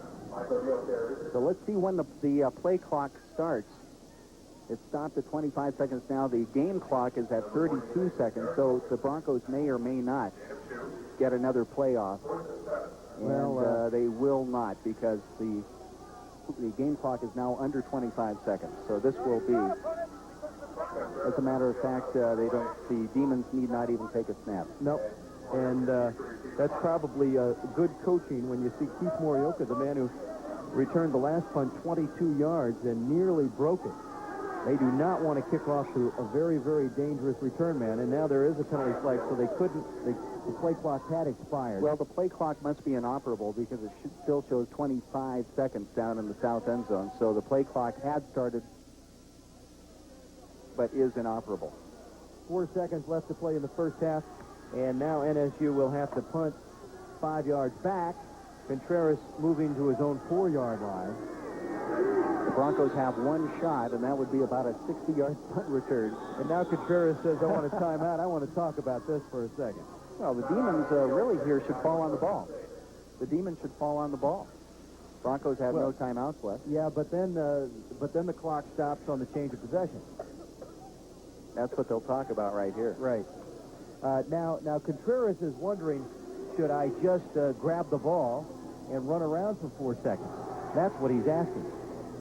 I can collect the snap and then just run around in the backfield, head for the 5-yard line, and just try to stay out of the grasp of the Broncos for 4 seconds. Surely he could do that. And I'm sure that's what he's talking about. That's one of the most dangerous things you can do when you're a punter and you're not used to handling the football. However, Sam Goodwin thinks enough of Keith Morioka as a return man that Sam just might advise his punter to do that. Well, now the offense comes back in as Scott Stoker leads the Demon offense back onto the field, and they're not going to take a chance with that, and they may attempt to just run out the clock here. So that's what Sam's thinking right now, is that with Morioka, as dangerous a return man as he is with 4 seconds left, he would prefer not even punting the football away to him. So 4 seconds left here, the Demons will just try to run out the clock. And he throws a punt. But that's the end of the first half. So we're going to go down in the field and talk with Sam right here. Try to grab Sam and talk about what has transpired in this first half with our score 13-0. And an interesting first period of play, but 13 points on a team like the Broncos in the Big Sky Conference is not a gigantic lead. 13 points is not unsurmountable. The Broncos are lucky to be down only 13-0, and now down on the field with guard Swanson and head coach Sam Goodwin. Standing by live with Sam Goodwin, the head coach of these Demons. Are you happy so far with the way the first half has gone? Well, I'm pleased the way our defense has just played super. We had a couple opportunities there the first time, 2 times we had the ball. We ought to be up, 10 points.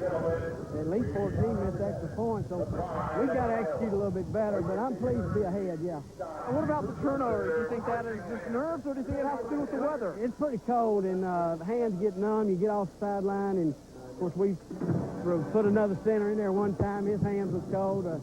I don't know. We've got to hold on to the ball better, though, but it's pretty cool out here. What can Demon fans expect for the second half? Well, I hope they can expect us to score some points and maybe control the ball like we did the first quarter. The second quarter, they came back and really controlled our offense, I thought, a lot better. Of course, field position, we didn't have much field position second quarter. Hopefully we can keep picking off some interceptions, maybe run one all the way back. Thank you very much, Coach, and good luck in the second half. Mark and Tom, back to you. It's halftime at Broncos Stadium in Boise, Idaho, in the first round of the 1988 Division I AA playoffs. And your halftime score, Northwestern State University 13 and Boise State University nothing. And we'll be back.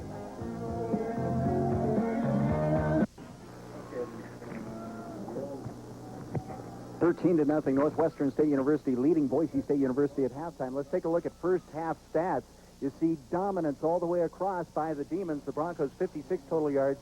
And the Demons 223, the Broncos with 4 turnovers, and the Demons with 2. And the time of possession, look at that, over 20 minutes in the first half for NSU. First half highlights, scoring recap, first of all, 39-yard pass from Scott Stoker to Floyd Turner put the Demons up 13 to nothing. Northwestern State University leading Boise State University at halftime. Let's take a look at first half stats. You see dominance all the way across by the Demons. The Broncos 56 total yards. And the Demons 223, the Broncos with 4 turnovers, and the Demons with 2. And the time of possession, look at that, over 20 minutes in the first half for NSU. First half highlights, scoring recap, first of all, 39-yard pass from Scott Stoker to Floyd Turner put the Demons up 7 to nothing after the kick by Hodnett. The kick after a 1-yard run by O'Neill was blocked, and that made it 13 to nothing in the second quarter, and that's where we stand at halftime. Now the highlights in the first half of today's game.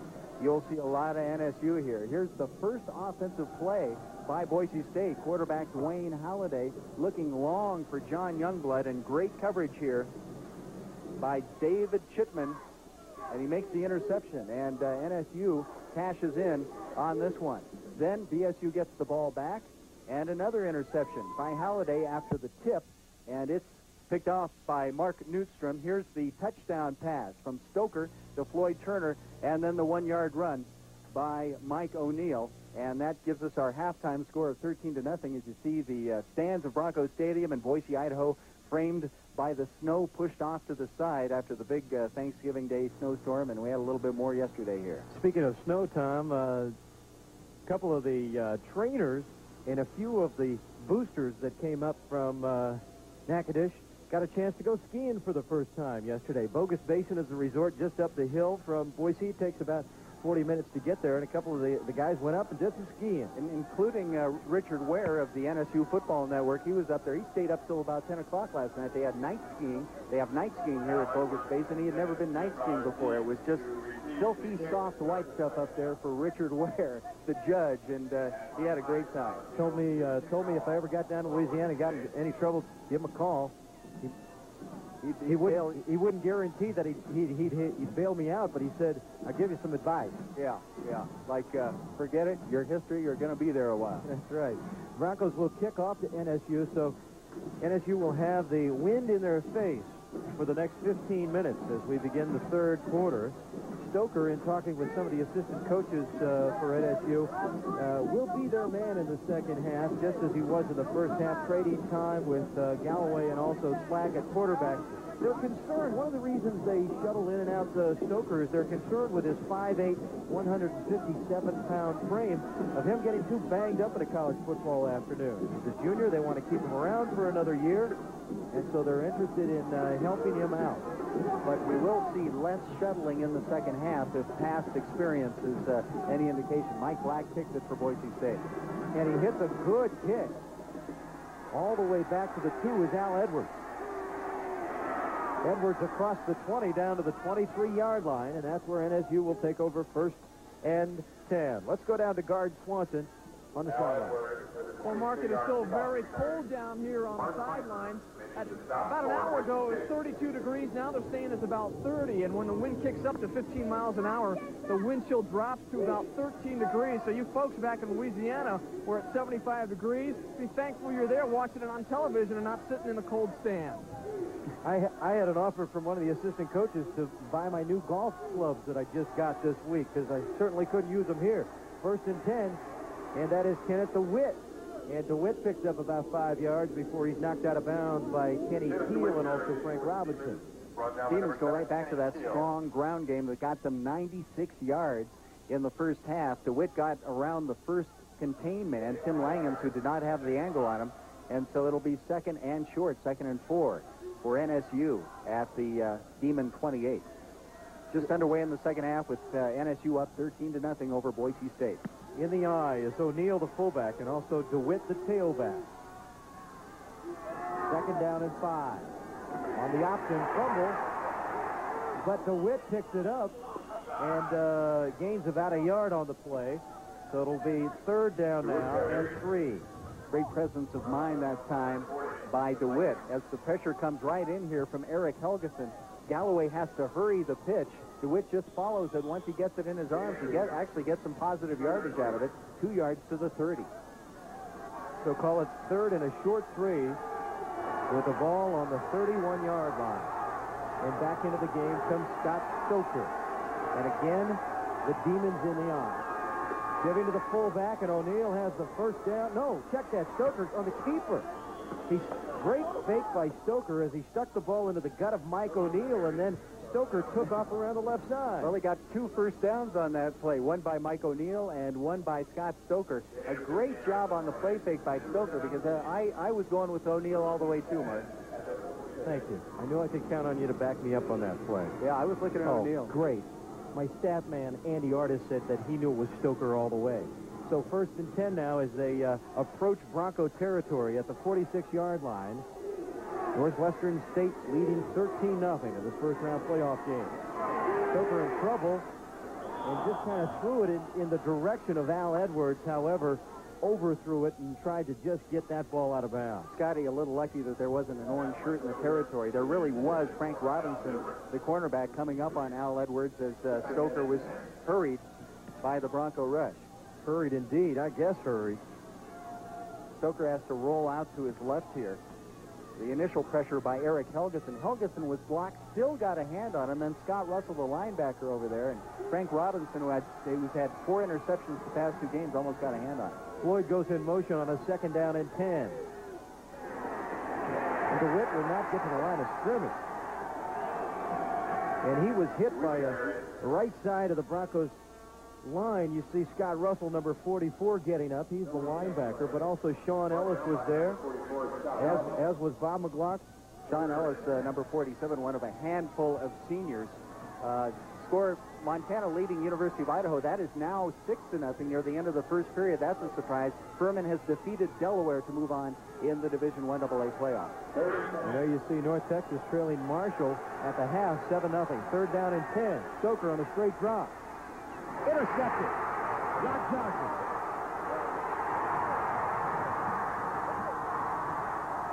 Great run back by Rod Johnson, getting the ball across the 30-yard line down to the 28.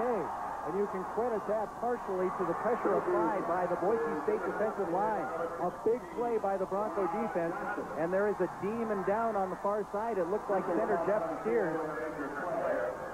Way overthrown by Stoker because of the pressure, and a nice run back by Rod Johnson, a local product out of Meridian High School. In fact, his brother played basketball for SMU for 4 years, so familiar with the South a little bit. Al Edwards had to bring him down. And the ball is at the NSU 28-yard line. Here you see Jeff Steers, senior center from Pineville. And I know folks watching in Pineville hoping Jeff's okay. It may have been just wind. Jeff appears to be okay. Has a big N on the side of his head carved in there during the Mohawk ceremony with the offensive line. And a great, great leader. Great heart. This is something that Sam Goodwin was very concerned about coming back out of the halftime locker room speech. Worried about turnovers and knowing that the Broncos are so dangerous that 13 points is not a gigantic lead against this team, and realizing that they can get back into this game with a turnover like that one. And here it is from the field level. Rod Johnson with his second interception of the year and a nice run back. And the Broncos have it deep into NSU territory at the 28-yard line on a 1st and 10, 13:43 left to play third. Glatczak wants it all for Youngblood. Almost picked off. Good coverage on the play that time. Is that Randy Hilliard? Randy Hilliard again. Missed the first 3 games of the season because of a suspension, but he's become the best man-to-man cover guy on the NSU squad, and he proves it here. Not a wise throw here by the inexperienced quarterback, Darren Burchak.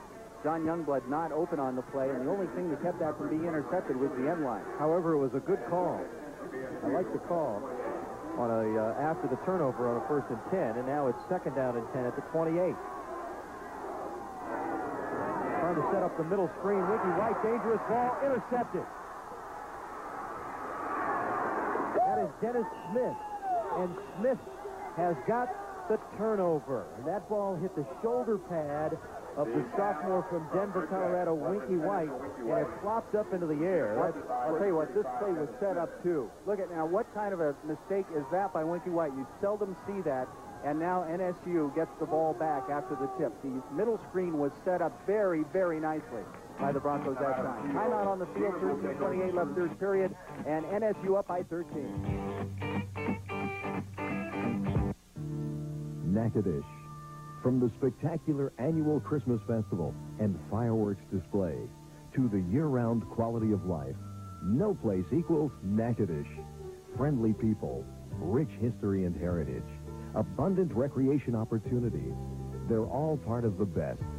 So walk through our past, look around at our present, imagine for a moment the future.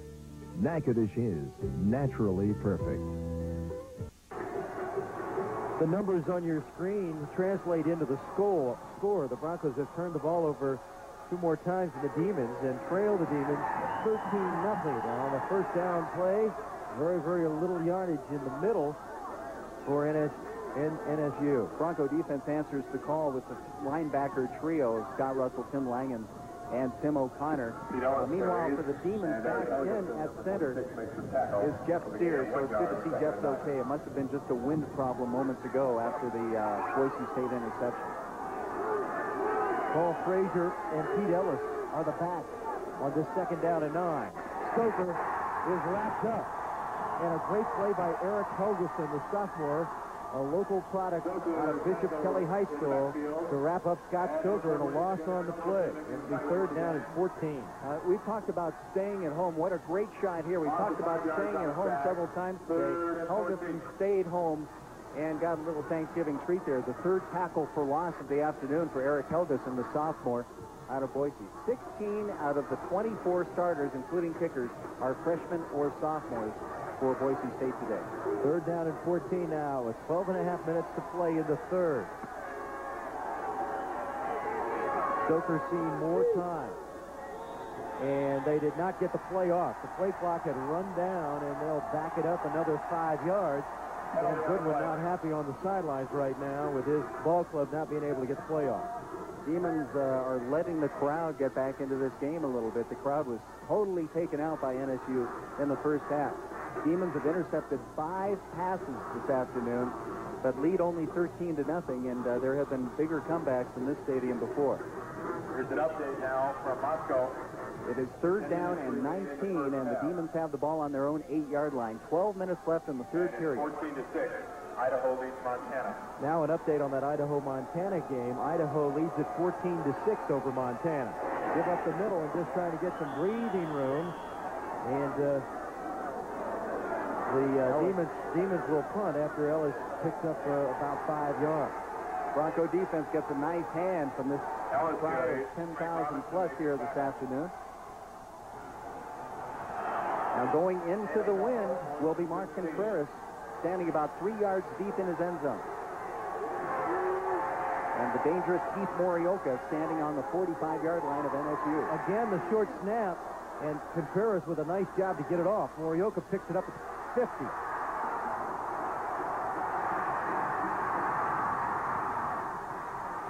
Morioka. Oh, is that speed? A 37-yard return gives the Broncos a 1st and 10 situation at the 23. It was speed against speed there as Randall Bullock, a defensive back who has plenty of speed himself, was chasing Morioka. Thought he had the angle. It looked like he did. Here's Morioka picking up the bounce ball. You'll see Bullock, but number 9, in a foot race with Morioka. Well, watch this block. Watch this block. Coming up right there. Looks like Eric Helgeson on the block for Tim Langen. Now the Broncos of Boise State have to cash in now. Last time they were down here through an interception on the last possession. Burchak is still the quarterback for the Broncos after replacing the sophomore Dwayne Halliday. That time he hit his tight end. No fumble. They're ruling it a complete pass. Complete pass and down at the 16-yard line. So a little popper to the tight end, Olaf Reinwald. Next 6 or 7 yards here. It was to Reinwald all the way. Let's see if he hits the ground before the ball popped loose before Reinwald hit the ground. Break there for NSU. Right. Here you see it again as we rewind it. The ball popped loose before the play ends. That's a fumble. 2nd down. Give us to Joe Little on the drop play. Little inside the 5, down to the 2-yard line. Joe Little carries for the Broncos. Joe Little's longest carry of the season for Boise State, a seldom used fullback out of Boise High School, right here at home, and a hard runner. He pulls his way down to the 2, and it's 1st and goal for Boise State, which trails the Demons by only 13. Were it not for a great open field tackle by Randy Hilliard, Little gets in. Full house backfield now for the Broncos. 1st and goal. Touchdown. Boise State. Chris Thomas.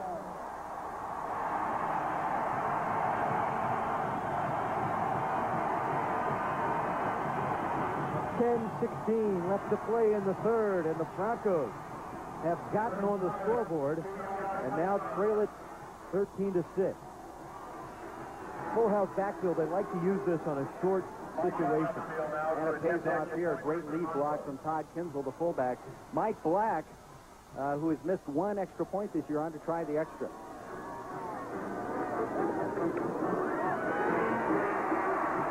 He does not miss this one. 10-16 left to play in the 3rd quarter. And we've got a ball game at Bronco Stadium in Boise, Idaho. Northwestern State leading it now by 6.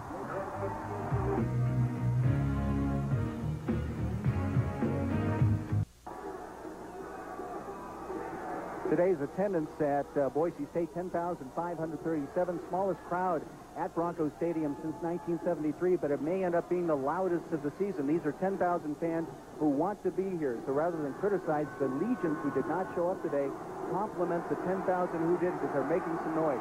Western Kentucky has held off Western Illinois 35-32 in Division I AA. That's an upset. And Western Kentucky advances. That's a big upset.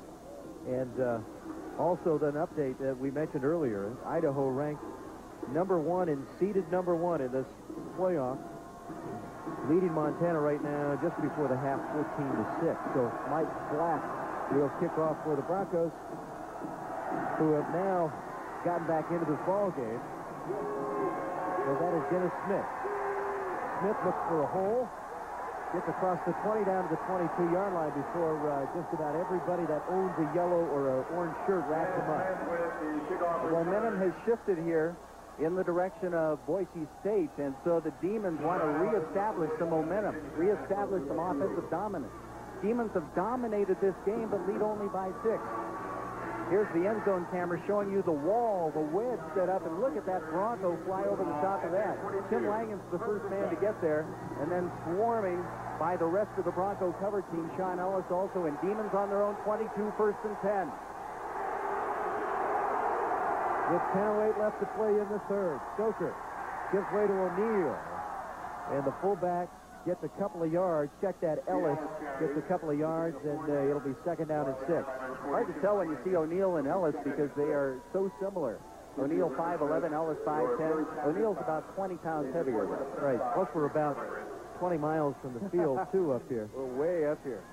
A gain of about 4 for the Demons to the 26. It's 2nd and 6.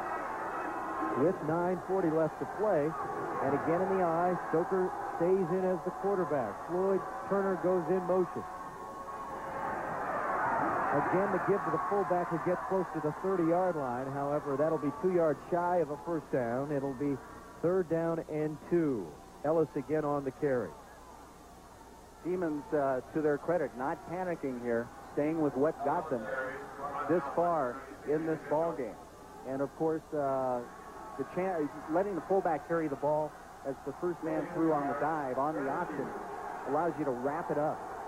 This time, Turner and Edwards split out to the strong side on 3rd and 2. Option. First down. Kenneth DeWitt gets about 4 tough yards to the 34-yard line. And the chains will move for the Demons. After the punt return by Keith Morioka, Boise State gets into the end zone. 3 plays, 23 yards, a 1-yard run by Chris Thomas. And it's 13-7 in Boise, Idaho, with the Demons leading Boise State. 8:43 left in the 3rd period. And in what we suspected may happen in the 3rd period, Stoker has gone the distance. They are not shuttling their quarterback at this moment with 8:30 left to play. Stoker's the man. Fumble, and he gets it back. Wrapped up. He'll lose 3 yards on the play. Boy, Eric Helgeson has had such a season. He's only a sophomore out of a small school here in Boise, Bishop Kelly, a parochial school. Look at the wrap up there and the forced fumble by Helgeson. Great presence of mind by Stoker to scoop that thing back into the basket. And, you know, Northwestern State fans and Boise State fans alike feeling that one more turnover and the Broncos of Boise State are back in this thing. It's crunch time right now. On a 2nd down and 13 at the 31-yard line. And again, Turner goes in motion. He splits out with Edwards. Stoker, fumble. Still loose. Let's see where the ball was thrown dead. Stoker recovered it. It popped out again. The ground may have forced the 2nd fumble. So they may give the ball to the Demons. Sean Ellis from Boise State came out of the pile with the ball, but they're going to spot the ball down. I think that's what they will call. The first fumble was recovered by Stoker. They ruled that the ball was dead at that point before the ball squirted free. Coach Skip Hall is signifying it should be the Broncos. Did not pick up the announcement from the referee, so it is NSU ball. Here's Stoker rolling out in trouble as, well, he dropped it himself. Now, he gets the ball back. Boy, that's a close call. Stoker did not have control of that ball. But I think that was the ruling, that Scott did get the ball back. The play was blown dead at that point before it squirted free the 2nd time. That's very, very close, however. I'm going to have to agree with you. I don't think Scotty had that ball wrapped up when the whistle was blown. The officials discussing the situation right now. As it is right now, it's 3rd and a long 9 for the Demons at their own 35-yard line, and the Demons lead only by 6 despite dominating this game. It's been the Boise State special teams and the Boise State defense that have kept them in it. Talking with Sam Goodwin about the spot of the ball. Well, if they called it the way we saw it, or the way we thought they would call it dead at the point that Stoker recovered his first fumble.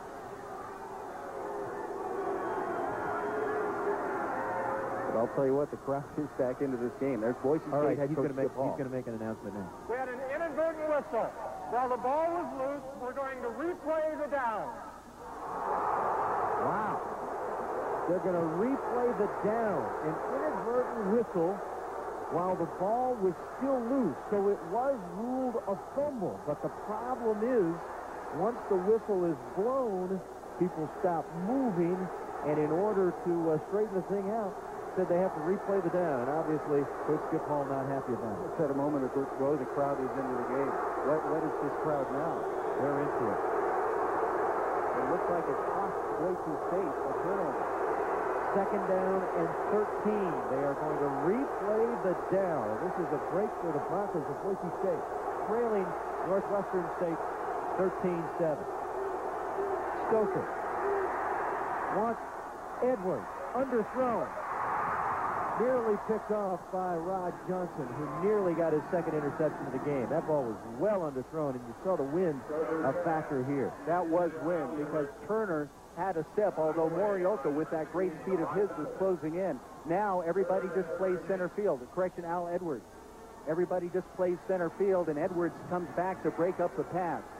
Boise State has NSU now in a 3rd and 13 situation inside the 31.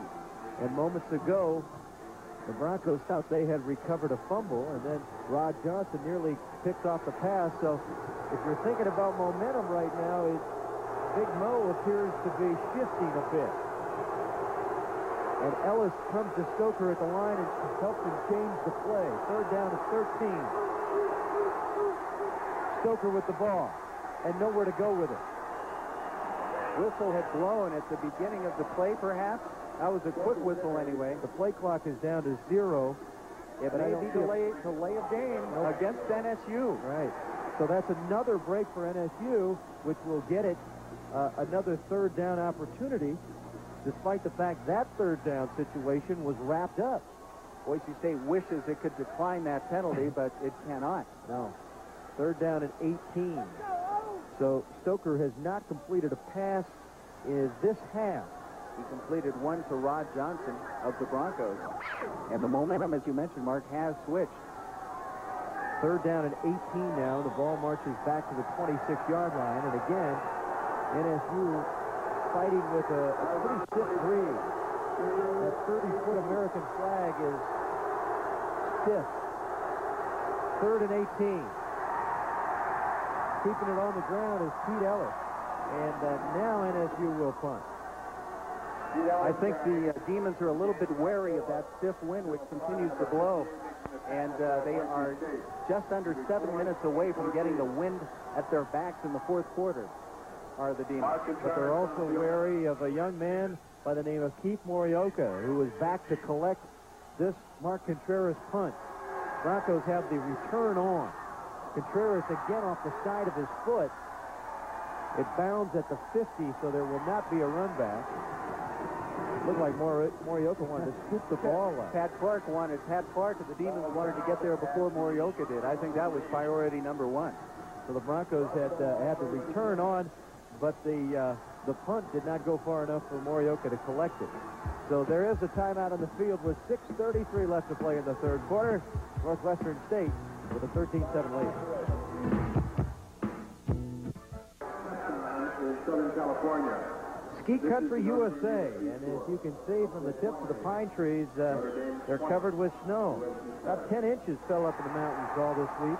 Record precipitation in November here in Boise, Idaho. 1st and 10 for the Broncos on their own 48-yard line. The only time the ball has been in Bronco territory this entire half. On a 1st down, 1st shot, hits Youngblood. It's complete and a 1st down. Gain of 12. Down to the 40-yard line goes John Youngblood. Broncos not doing anything fancy there.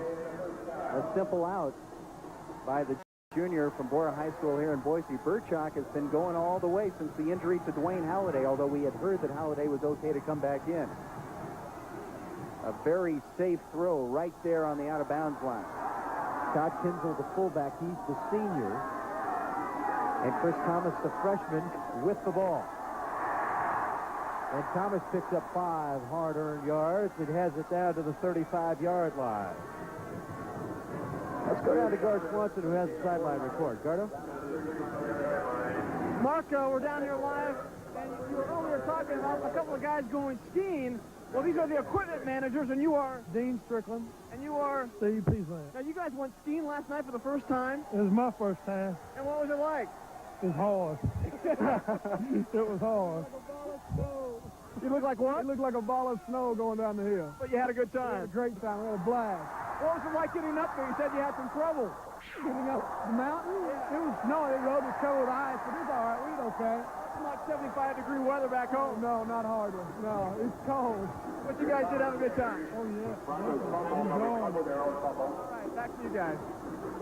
almost disaster there for Boise State as Chris Thomas fumbled the ball. Hilliard had a chance at it for the Demons, but did not get there in time, did not have control of it before it went out of bounds. There's the hit. Compton forced the fumble. Hilliard comes up, the ball squirts out of bounds, and Boise State retains possession with a big 3rd and 2 at the 31. Trailing Northwestern State 13-7 with 5.5 minutes left to play in the third period. Full house backfield for the Broncos. That's Robbie Washington, the junior. And he has a Bronco first down. Down to the 30-yard line. There's number 24, Robbie Washington. Gain of 3 down to the 28, actually. So the Broncos retain possession of this ball. They have been dominated by the defense of Northwestern State, but trail the game only by 6. Somehow, Northwestern State leads in every single category, but right now they only lead it by 6. There's 5:16 left to play. 1st and 10, Broncos at the 28. Play action again to Thomas. This is kind of a waggle pass. Winky White, complete. 1st and goal, Boise State at the 8. You know, that was a great job by Burchak, because the rap on Darren Burchak before the season started was that he was so hyper that he forced things. He waited for things to develop that time. There was great coverage by the Demon secondary. Burchak rolls out. You see his great mobility here. And finally, something opens. He is scanning the field here. Unusual for a freshman. And a great catch on the sideline by sophomore Winky White. Burchak is the same size as Wayne Halliday at 6'2" and 195 pounds. But now he's got a 1st and goal at the 8-yard line. The Broncos threatening. Full house now. Kind of a wishbone look. Still on his feet is Robbie Washington down to the 2-yard line. Robbie Washington with a gain of 6. Washington injured in the early going of this season. In fact, he's favoring the same knee that was injured. Robbie Washington sprained a knee down in northern Arizona in September, had arthroscopic surgery, and came back about 3 or 4 weeks later, and now Washington limps off the sideline. So it's 2nd down and goal at the 2 now. And checking into the ball game, Todd Kinzel and Joe Little, a couple of fullbacks, along with the freshman Chris Thomas. And Chris Thomas has the ball and the touchdown. Touchdown, Hurricane Philly. We got a new ball game.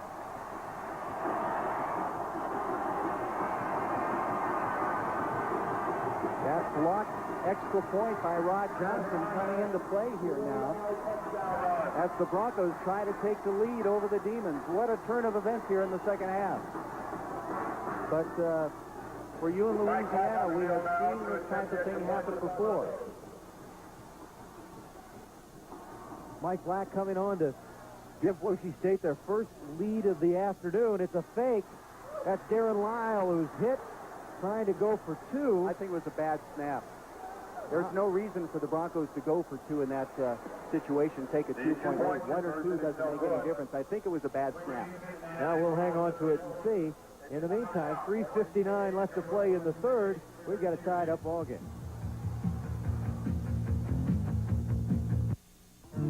There's an area in Louisiana unlike any other in the world, Natchitoches Parish. It's the oldest settlement in the Louisiana Purchase, rich in history and deeply rooted in tradition, yet endowed with an unmatched quality of life and a sound future of opportunities. This is Natchitoches. Walk through our past. Look around at our present. Imagine for a moment the future. Natchitoches is naturally perfect. The scoring drive, 6 plays, 51 yards, and the 2-yard scamper by Chris Thomas. Set up, however, by that strike from Darren Burchak to Winky White. And the Broncos, after muffing the PAT, have tied this ball game up. So interesting that 2 muffed PATs have resulted in the 13-13 score. 3 minutes left to play in the game. Idaho has a 21-13 lead over Montana. And, of course, the winner of that game will take on the winner of this game this week. In the fourth now, Stephen F. has a 24-0 lead over Jackson State. Mike Black kicking off. And down at the 6-yard line Smith has it across the 25, and that's where Northwestern State will take over with 3:52 left to play in the third. Great job by Kenneth DeWitt there, going head-to-head with Anthony Brown, and DeWitt got an extra 7 yards out of it by bowling Brown over. Here's the Boise State touchdown scored moments ago as Chris Thomas out of the full house backfield with lead block from Todd Kinzel, a fullback, squirts across the goal line. And now an even more important possession for the Demon offense. Stoker back in as quarterback. He's gone the distance in the third. Hits his man. That's Edwards. And Edwards gets across the 30 down to the 34-yard line. A pickup of about 5, and it'll be second down and 5. It appeared that the Demon offense has gone in the shell a little bit there for a couple of possessions, but now head coach Sam Goodwin getting back into the flow again with the quick out there to Al Edwards. That wind, despite the fact that you don't see the towels waving on the hips of the ball players on the field, the wind really is a factor. Second down now and 4. Give to the fullback O'Neal, and he grabs a couple of yards.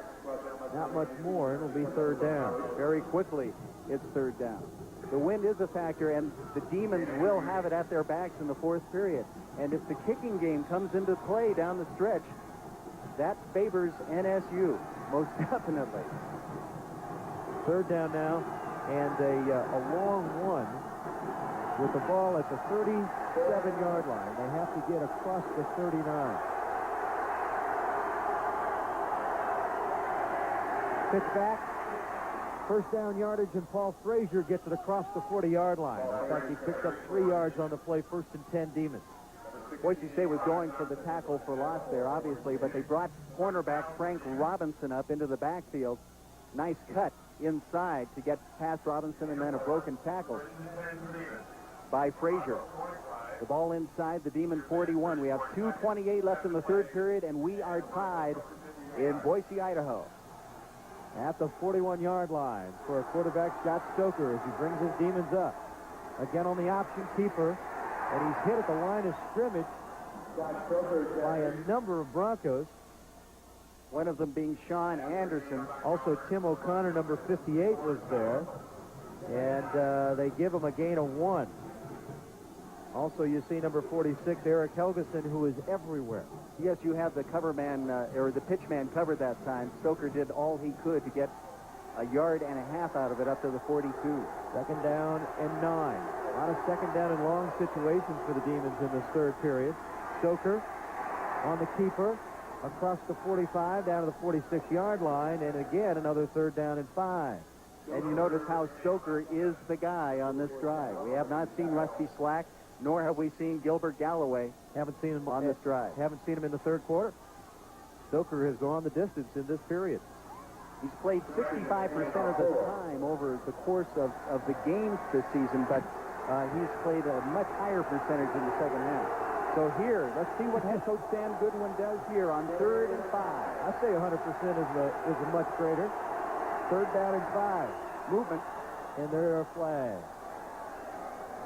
There was movement there by Bill Britt on the Demon offensive line, and the call is illegal procedure. That'll be marched back 5 yards. So now it'll be a third down and 10. Dead ball. Illegal procedure on the offense. Third down and 10, and they march the ball back 5 yards, and with 1:04 remaining in this tied up 13-13 ball game. Here's a big play. One of the reasons being that Boise State would like to get one more chance with the wind at its back. Might not be able to, though, as the clock is running now at 55 left in the third period. Passing situation for the Demons. They have 5 men into the pattern. Stoker, nearly picked up by Darren Lyle, intended for Paul Frazier. Stoker hammered as he threw by none other than Eric Helgeson, whose name we have called many times in the Demon backfield today. Stoker cannot continue to take that kind of abuse. He's so small, just 5'8", 157 pounds. But here you see the isolation of Paul Frazier on Frank Robinson. Great job by Frank Robinson on Frazier, as Frazier was the the decoy. Not the decoy, the primary receiver, but deceptive. Contreras, and there are whistles and a flag. And once again, I think we're about to see a legal procedure call here. Well, the thing that's happened on that incomplete pass, penalty indicated against Northwestern State, and it is illegal procedure. The incompleted pass stopped the clock. The Demons may have been able to get the clock down to 0 and punt with the wind to their backs. Now, Still fourth down. Boise State gets one more chance to return a punt with Contreras going into the wind here. Broncos put 9 men on the line. Good snap this time. A rarity for Contreras, who once again kicks it away from Morioka. Ball bounding inside the 30. It'll take a nice Demon roll down to the 32-yard line. And with 31 seconds left to play in the third period, that is where the Broncos of Boise State will take over. And the crowd, a little over 10,000, and they're all still here. Comes back to life. Demons this season unbeaten when gaining over 200 yards rushing, and that is the challenge right now for NSU to get up there, because NSU had 96 in the first half, but the running game has been pretty much shut down in the second half here by these young, fuzzy-faced kids from Boise State University. Darren Burchak, the quarterback, replacing Blaine Halliday, who was knocked out in the first half. And he's back to pass on 1st and 10. Now he starts to run. And he's tripped up after a gain of 3 and 20 seconds, and that'll do it for the third period. The Broncos will go ahead and let the clock run down in the third period. Great protection on the offensive line that time by Boise State. David Cook, Dave Giacomazzo, Pat McDade, Carl Ramos, Robert Miller. That is about as much time as you'll see a Boise State quarterback have, and that is the end of the third period. We got 15 minutes of football left to play in Boise, Idaho. And right now, it's all tied up, 13 all. I'm winning this one. Well, you see the story this afternoon with the Demons jumping out to a 13-0 lead in the first half, but since then it has been all Boise State. And they have the ball with 15 minutes left to play, 2nd down and 7 at their own 35-yard line, just underway in the fourth period. Burchak, middle screen to Winky White. It's set up. Across the 40 down to the 37-yard line goes Winky White. Broncos lost the ball on an interception on the middle screen when White simply did not make the catch. That more than atones for that mistake by Winky White. There is an injured Boise State player down on the field. It is Pat McDade, the center. He pops right back up and stays in the game. So there goes our theory about not being able to move the football against the wind. Winky White, the sophomore from Denver. Well, it's a little easier with the wind at your back, but that was a short pass. You can complete those short passes, and then if you get 30 yards out of it, what the heck? He had nothing but blockers in front of him, and now it's a first down at the 37-yard line of Northwestern State. We are all tied up at 13-13 in this first round Division I AA playoff game. Chris Thomas hit behind the line, and he'll lose 5. Great job there by Mitch Rowe, the first man through. He was going after Burchak, happened to get Chris Thomas in his grasp. Mitch Rowe turned into a real big play guy in 1988 for the Northwestern State University Demons, and of course is a 2nd and long for the Broncos. Broncos and the Demons with 3 timeouts, all 3 of their timeouts, and Thomas has now a net 2 yards rushing. But he has a touchdown, and that's the one that tied the game. He has 2 touchdowns. Back to pass is Burchak, intended for Bart Hull. And Bart Hull was hounded on all sides by white jerseys. I would say the footsteps of Randy Hilliard played a part in that incompletion. So now very quickly it's 3rd and long, and the Broncos in this territory it may be 2-down territory here for Boise State. Winky White checks into the game with the play for Darren Burchak.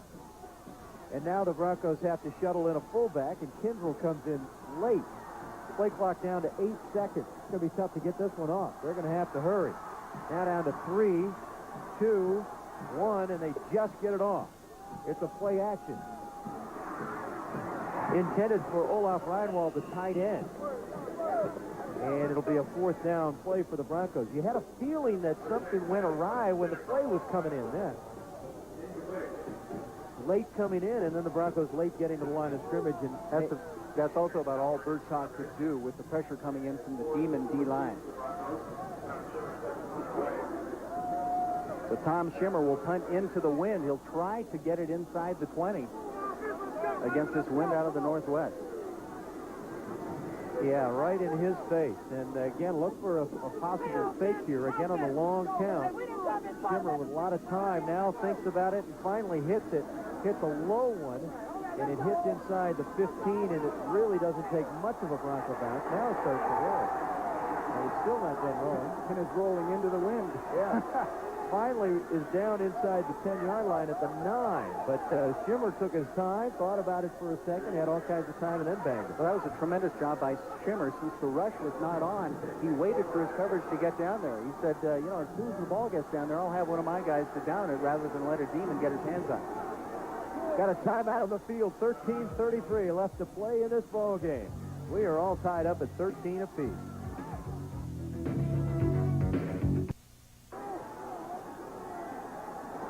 We're on Channel 5 in Alexandria today, but we got nothing but threes on the scoreboard. 13:33 left to play, 13-13 our score. 1st and 10, Demons, and picking up a couple of hard-earned yards as Pete Ellis gets across the 10-yard line down to about the 12.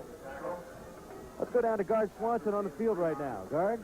Well, Mark, my jaw is just about frozen. And speaking of frozen, this blue turf in the shade, as the sun dips behind the west part of the stadium, some of these parts in the shade are beginning to freeze and have become very slick. That could play a part in the game later on. Thanks, Guard.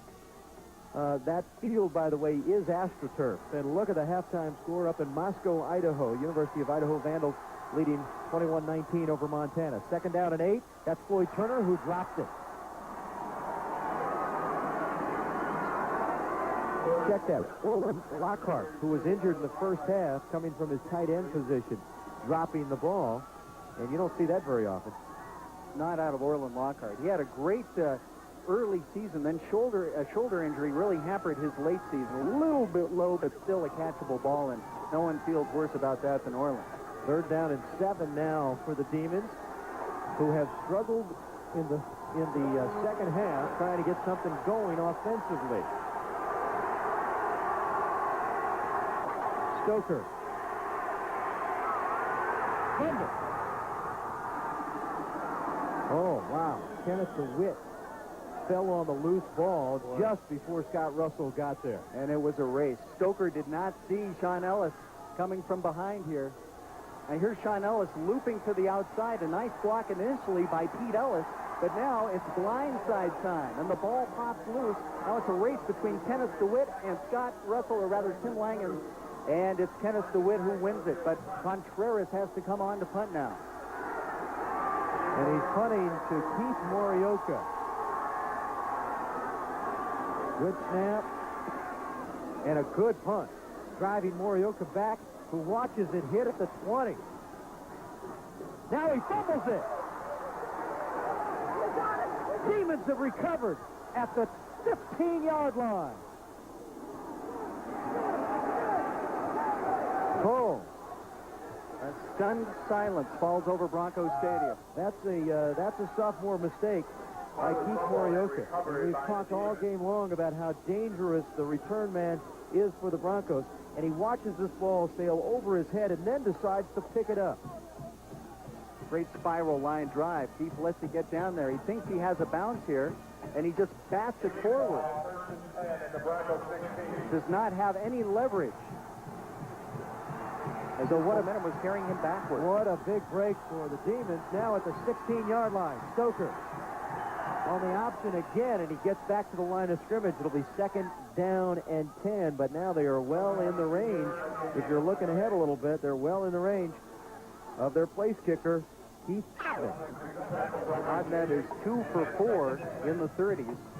Wind might be a little bit tricky down there, but it is at his back. The Broncos will try to get out of this with 3 or 0. The Demons want to put the Broncos in a hole by getting 7. The Demons with their Jets out there, but they give up the middle, and again, that's Pete Ellis still on his feet. And the big fullback gets down inside the 10-yard line, very close to a first down, depending on the spot. Had to get down to the 6, and they're going to spot it at the 5. That's enough for a first down. First and goal. Great power running here by Ellis as he breaks the tackle of both Sean Anderson and Scott Russell, then goes head-on against Rod Johnson and gets the ball into first down yardage at the 5. Look at that score. Notre Dame leading USC 20-7 in the regular season battle for the #1 spot in Division 1A. 11:05 left to play here. First and goal, Demons at the 5. That's Ellis inside the 5, down to the 3. Clock running, under 11 minutes remaining in the game. Demons and Broncos are tied at 13. NSU is threatening. We figured this would be a good ball game. The computer rankings, however, did not. Tabbing NSU as many as 15-point favorites coming into this game. And the Broncos love being underdogs. They have won 6 games this year in which they were not favored. Second down and goal at the 2. On the keep poker, he was hit by Scott Russell, and he did not get back to the line of scrimmage. I do not believe. I think he got to the 3. Big play by Scott Russell as he stood Stoker up. Stoker almost spinned out of it until Andy Mitchell came up behind him. But there is a penalty marker down on the field, and we'll wait and check the call here. We have offside on the defense. Still second down. So the play will go over on the offside. And after a great stop by Scott Russell in the defense, to get called on the penalty, half the distance to the goal line, plus the down goes over, and it's still second down. This time, however, second at the 1. Ellis along with Frazier in the backfield, and that's Ellis. Did not get in. Down to the 1-foot line goes the fullback Ellis. What a hit down there by Scott Russell, the middle linebacker who set a Boise State single-season record for tackles. Ellis looks like he's got a chance to pull it in here. Look at the hit by Russell and also Andy Mitchell, fellow linebacker. Now they've spotted it back to the 1. So another goal line opportunity for the Bronco defense and another opportunity to score for the Demons. 3rd and 1 with 9:35 left to play in the ball game. We are all tied up, 13 apiece. Ellis and Frazier again. And again Ellis. Ellis. No indication yet. He did not get in. He has stopped a foot short of the goal line. And now, do you go for it? Keith Hodnett standing on the sideline with the tee in his hand. He's ready to come in. Decision time for head coach Sam Goodwin, and they will go for it on 4th and goal, and the play of the game coming up. Mark Mayfield comes into the game with the play. And the play of the season to date for Sam Goodwin and it's Penn State Demons. 4th and goal at the 1. Frazier along with Ellis. No.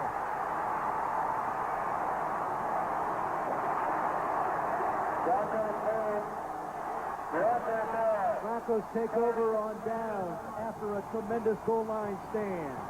And a freshman helps make the play. Ryan Thiel and Scott Russell was the first head-on man to get there. What a goal line stand by Boise State, and the most relieved man in this stadium is Keith Morioka, who muffed the punt, gave NSU the opportunity, and Boise State dodges that bullet, but is on its own half-yard line. 8:42 left in the game, tied at 13. The nose of the football is just across the goal line. 1st and 10 Broncos. Movement, and that is... I didn't see movement on the Boise State offensive line. I didn't either. That should... Boy, 2 Demons charged through there, though. That could go against Northwestern State. And it does. And the Broncos will get a little bit of breathing room. That ball will be moved out to the 5-yard line, so it'll be 1st and 5 at the 5. Carl Ramos. Still first down.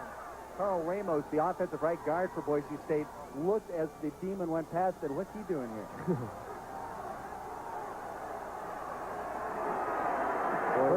some important breathing room. 1st and 5 at the 5 for the Broncos. That's Chris Thomas, the freshman. He's very close to a first down, out close to the 10-yard line. 2nd down and a half yard for Boise State. Thomas, this is his longest carry of the day.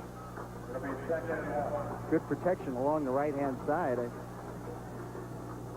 Marcel King checking out of the ball game. That's what I was just going to say. Marcel King, who has not played since the Northern Arizona game because of a broken foot, makes his first appearance since September 24th for Boise State. 2nd down and a foot at the 10 for the Broncos. That's Thomas, the freshman again, and he has a first down. So the clock continues to move with 7:58 left to play in this wild game in Boise. Now, the Broncos, they were thinking first down. I'm not so sure Chris Thomas wasn't thinking a lot more than that. The Broncos, all they wanted was that half yard. Right. Thomas was looking for a seam. He wanted to get into the secondary because it's been a little while since he's been there for Boise State.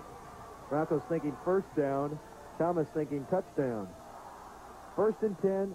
Broncos at their own 13-yard line with 7.5 minutes left to play in the ball game. Tied at 13-13. Darren Burchek, the quarterback, replacing Dwayne Halliday. And again, that's the freshman Chris Thomas trying the right side. And he's hit by a host of demons, including Sibley was over there, as well as Dennis Smith. Mitch Rowe, of course, too, and Randy Hilliard. Great contain, great lateral pursuit that time by the Demon defense. 2nd and 6. Boise State at its own 17-yard line after holding the Demons on the 1-foot line on a great goal line stand. 7:08 left in the game, tied at 13. This kind of ball game, you get the impression that the next person to score is going to be the team that wins. 6:58 and counting now remaining. And again in the full house backfield, the reverse. That's the tight end, Jeff Lindsley, who's hit the backfield and brought down for a loss. That's what you call trying to catch the Demons off guard. But a reverse to a tight end deep in your own territory can cause you a few problems. The Demons, they've seen every kind of reverse. They know what that play's all about, and they stuck it. Look at Steve Compton knifing through here to trip up Lindsley, and it's a loss on the play now, and it'll bring up a 3rd down and 10 back at the 13-yard line for the Broncos, who split out Terry Hefner and Winky White and also John Youngblood. There are 3 deep threats out to the left side. Do you throw here? 6:13 left in the game.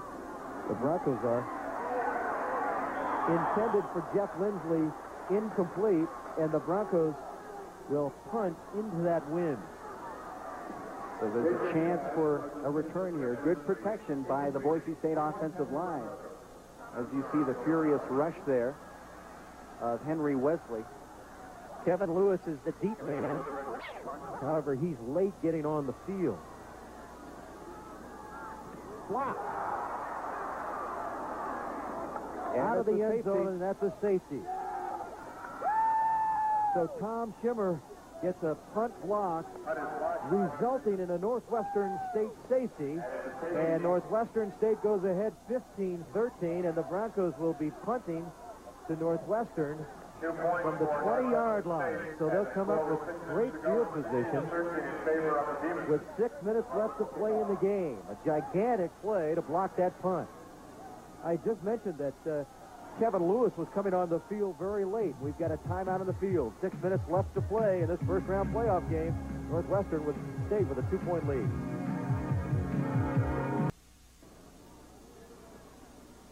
All right, here it is again. Tom Schimmer, who's had 3 punts blocked already this year.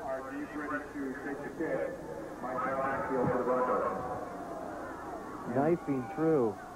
Didn't catch a number there. But it results in a safety as it went out of the end zone. And with 6 minutes left to play in Boise in this first-round Division I AA playoff game, Northwestern State has gone ahead 15-13.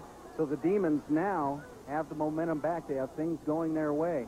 Now they have 6 minutes to eat up on the clock, a 2-point lead, and the wind at their backs, and a full take and gas. You're allowed to either punt or kick off from the 20.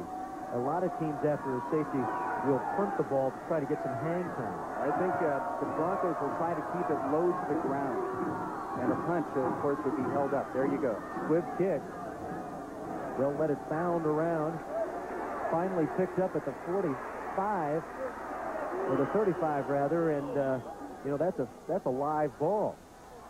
That's about as good as the Broncos can expect out of that kind of a situation. There are two injured Boise State players down. Dennis Smith was kind of taking his time picking up the ball, and we've got a couple of, as you mentioned, a couple of players down in the field. The player who blocked the punt there for the safety for the Demons was Adrian Howard, the junior cornerback out of Tyler, Texas.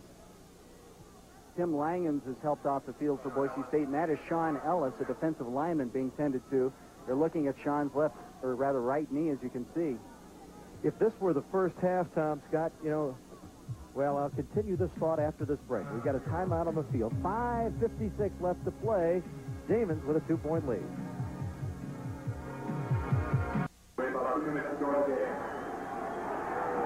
As you look at the Idaho-Montana score, I was going to say, Tom Scott, that if this were in the first half, the way the Demons were playing the first half, they could run out the clock from here. They ate up 6 minutes on their first possession of the game. 5:56 left to play and a 2-point lead. Stoker throwing it, intended for Floyd Turner, but he obviously threw that away, and Stoker went down.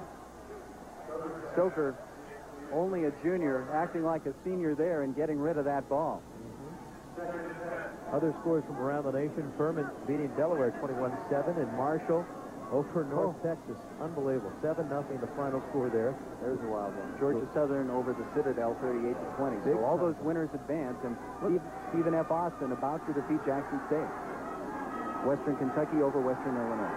Second down now and 10 at the 45-yard line. Now 5:51 left to play. 7 seconds on the play clock. They get it off. Big hole up the middle, and it closes in a hurry. Fumble. No indication yet. And the Broncos, Louis Ray got up in a hurry, thought he had it. Orland Lockhart picked it up, though, for Northwestern State. What a turnover that would have been. Orland Lockhart. Lockhart got a hold of it. He was the last man to have possession, and so the Demons, boy, they're trying so desperately to give this football away in this half. Third down and 5 with 5:17 left to play. The Broncos defense trying to spark some life. Stoker. Lockhart. Depending on the spot, and that is going to be crucial. He had to get to just about the 45-yard line. They gave him forward progress right on the 45-yard line, and it will be a first down once they measure it. And the crowd does not like the spot of the ball. They're almost looking into the sun here. All right, now, great play by Scott Russell. Right. And they're gonna measure, but from this angle, it looks like they've got it. The ball is spotted on forward progress where the ball is, not where the body is. So Lockhart had the ball at that point. And it's a first down for the Demons at the Bronco 45. By half a football, not by much. 5:01 left to play now in the ball game. And the Demons, after blocking Tom Schimmer's punt and getting the safety, breaking this 13-13 tie, leading 15-13 with 5 minutes left to play, and the wind at their back. Now, against Stephen F. Austin in a similar situation last week, the Demons did not take the air out of the ball. They kept their air game going. Surprising a lot of fans. Pete Ellis and also Paul Frazier in the backfield. Now Stoker changing the play at the line. Frazier, big hole. Out of bounds at the 22-yard line. Goes Paul Frazier, and Frazier's going to go ahead and run on back to Nacogdoches. Paul Frazier is the ball carrier. What a great play. A delayed pitch on the option here by Stoker. Actually, it wasn't an option. It was an inside handoff and almost a broken play. Because of that, the Bronco defense converges in the middle, and Frazier takes advantage on the outside. Yeah, also noted was an audible. The play was checked off at the line of scrimmage. Trips were set out to the left side with 3 receivers. And at the line, Stoker checked off. He saw that the Bronco defensive unit was weak on the right side. And so a big first down at the Bronco 23-yard line with 4.5 minutes left to play. That's Ellis And Pete Ellis has some tough yards. He gets it inside the 20 down to the 17-yard line. Goes Pete Ellis. What a great run by Pete as he just rolled over people, spun his way all the way down to the 17-yard line. 2nd and 5. The Demons have the clock on their side. 4:13 left in the game. And Northwestern State leads Boise State 15-13 in round 1 of the Division I AA playoff. The round of 16, the Sweet 16, as Bronco coach Skip Hall called it. 2nd down and 4. Now exactly 4 minutes remain. Some movement on the lines, and there are flags. Preliminary indication, a legal procedure against the Demons. And here's the call. And it'll be marched back 5 yards, so it'll be 2nd down and 9 after they march off 5 back to the 21-yard line. 3:55 remaining. And stay with us after the ball game this afternoon. We'll have a wrap-up of the game. False start. Offense. Still 2nd down. And we'll talk to Sam Goodwin, talk to some of the fellas who have had a great year, and win, lose, and obviously no draw today, but win or lose, this has been a great season for both of these ball clubs. And we'll talk to some of the players and Coach Sam Goodwin after the ball game. Keith Hodnett, the kicker for the Demons, pacing the sideline, knowing that he may be called on here. 2nd down and 9. The crowd starts to get loud with 3:55 left to play. Stoker hit hard, but he got inside the 15-yard line down to the 14. Had to get to the 13 for a first. It'll be 3rd down and 1. And a timeout called as Scott Russell, the great middle linebacker of Boise State, is down. We'll take a break here. 3:45 left to play in the showdown in Boise. 15-13, Northwestern State leads.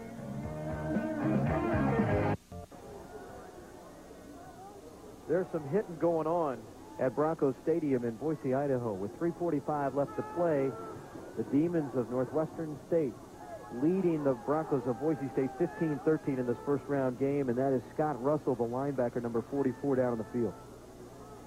He's one of the super sophomores on this Boise State ball club out of Redmond, Washington. 163 tackles on the season, 12 for losses, 3 interceptions, a fumble recovery. What a great season he's had. He's had a for whale Boise of a State. year. They very gingerly sit Scott up. They're worried about his neck right now, and he's wearing that neck brace, but this is a hard-hitting game, and sometimes braces don't do the trick. Great job on the last play by quarterback Scott Stoker on the option. He called his number once again. The pitchman was covered. There was blue ahead of Stoker as Scott Russell leads the game for Boise State. On his own power. Now, in talking to head coach Sam Goodwin yesterday, talking about Scott Stoker, I asked him, is Scott the Doug Flutie of Division I AA? Talking about his height and his ability to win and the fact that he's a gamer. And Coach Goodwin said he had never thought of that, but yeah, he is a Doug Flutie. It's a good one. He just gets it done. Let's go down to the field now with Guard Swanson. Mark, word from the Bronco bench that Scott Russell has apparently suffered a pinched nerve. There's no telling how long he'll be out, but they do say he should be back in the ball game later on. All right, that's good news. Guard is frozen down. Yeah, I noticed his pinched nerve came out like pinched nerve. 3rd and 1. Ellis. No, check that. Pitch back. DeWitt.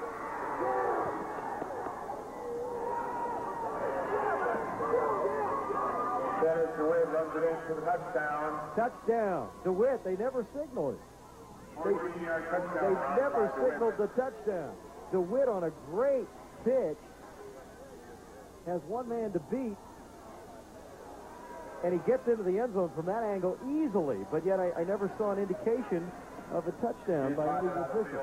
I would say that Boise State's only hope here is that Hodnett would miss this extra point, because the spread is 8 points right now. That would mean a touchdown and a 2-point conversion could tie for the Broncos, but scoring twice in 3 minutes and 17 seconds would be a lot to ask of this Bronco offense. And that could ice it. And the kick is good. 3:17 to go in the game. Northwestern State 3:17 left in the game, and the Northwestern State University Demons have taken a 22-13 lead over the Boise State Broncos in their quest to advance to the second round of the 1988 Division I AA playoffs. They're beginning to leave the stadium at Bronco Stadium. And, yeah, I think this thing, you can just about chalk this up. Broncos will need a real miracle now. The Broncos have been in this situation before, trailing with this much left, but they have never needed 2 scores before in this situation. 3 times this season, Boise State won games in the final minute of the game in come-from-behind victories. Here are the Heartstoppers in 1988 for Boise State, beating Sam Houston State, who you're familiar with, in Louisiana, 14-10 on a touchdown pass with 18 seconds remaining. 44 seconds was on the clock to when Boise State defeated Weber State, and 23 seconds remaining. That was a 4th down pass in the Boise State victory over Montana. Speaking of Montana, Idaho and Montana playing right now up in Moscow. And the winner of this game plays the winner of that game. Morioka takes the kick at the 1. And almost gets to the outside, but Randall Bullock makes the stop for the Demons at the Boise State 25-yard line. So that's where Boise State will set up shop. At the 25, the clock reads 3:11 remaining in this game. Quarterback remains Darren Burchak. Wayne Holliday was injured late in the first half and has now returned to this game. Burchak has had a very, very respectable second half today for the Boise State Broncos. Burchak to throw. A timing pattern that was not timed as Lindsley was not turned around. The coverage there by Adrian Howard for the Demons, and it will be 2nd and 10. Clock stopped at 3:06. Mark Johnson has gone down to the sideline for his post-game interviews with head coach Sam Goodwin, and hopefully a couple of Demon players for you, as it looks like the Demons are in control to advance to the second round in their first ever appearance in the Division I AA playoffs. Burchak in the shotgun. 3 wide receivers in the game for Boise State. 3-man rush by the Demons. Burchak having to throw over the top, completing it to Lindsley across the 41-yard line, as the coverage is by Adrian Howard. That also stops the clock on the first down. They ruled that Lindsley was not out of bounds, so the clock goes back in motion, and the Broncos, I don't know if the Broncos realize it. They've got to get up to the line and get this play off. 2:50 and the clock running. It's NSU 22 and Boise State 13 here in chilly Boise, Idaho this afternoon.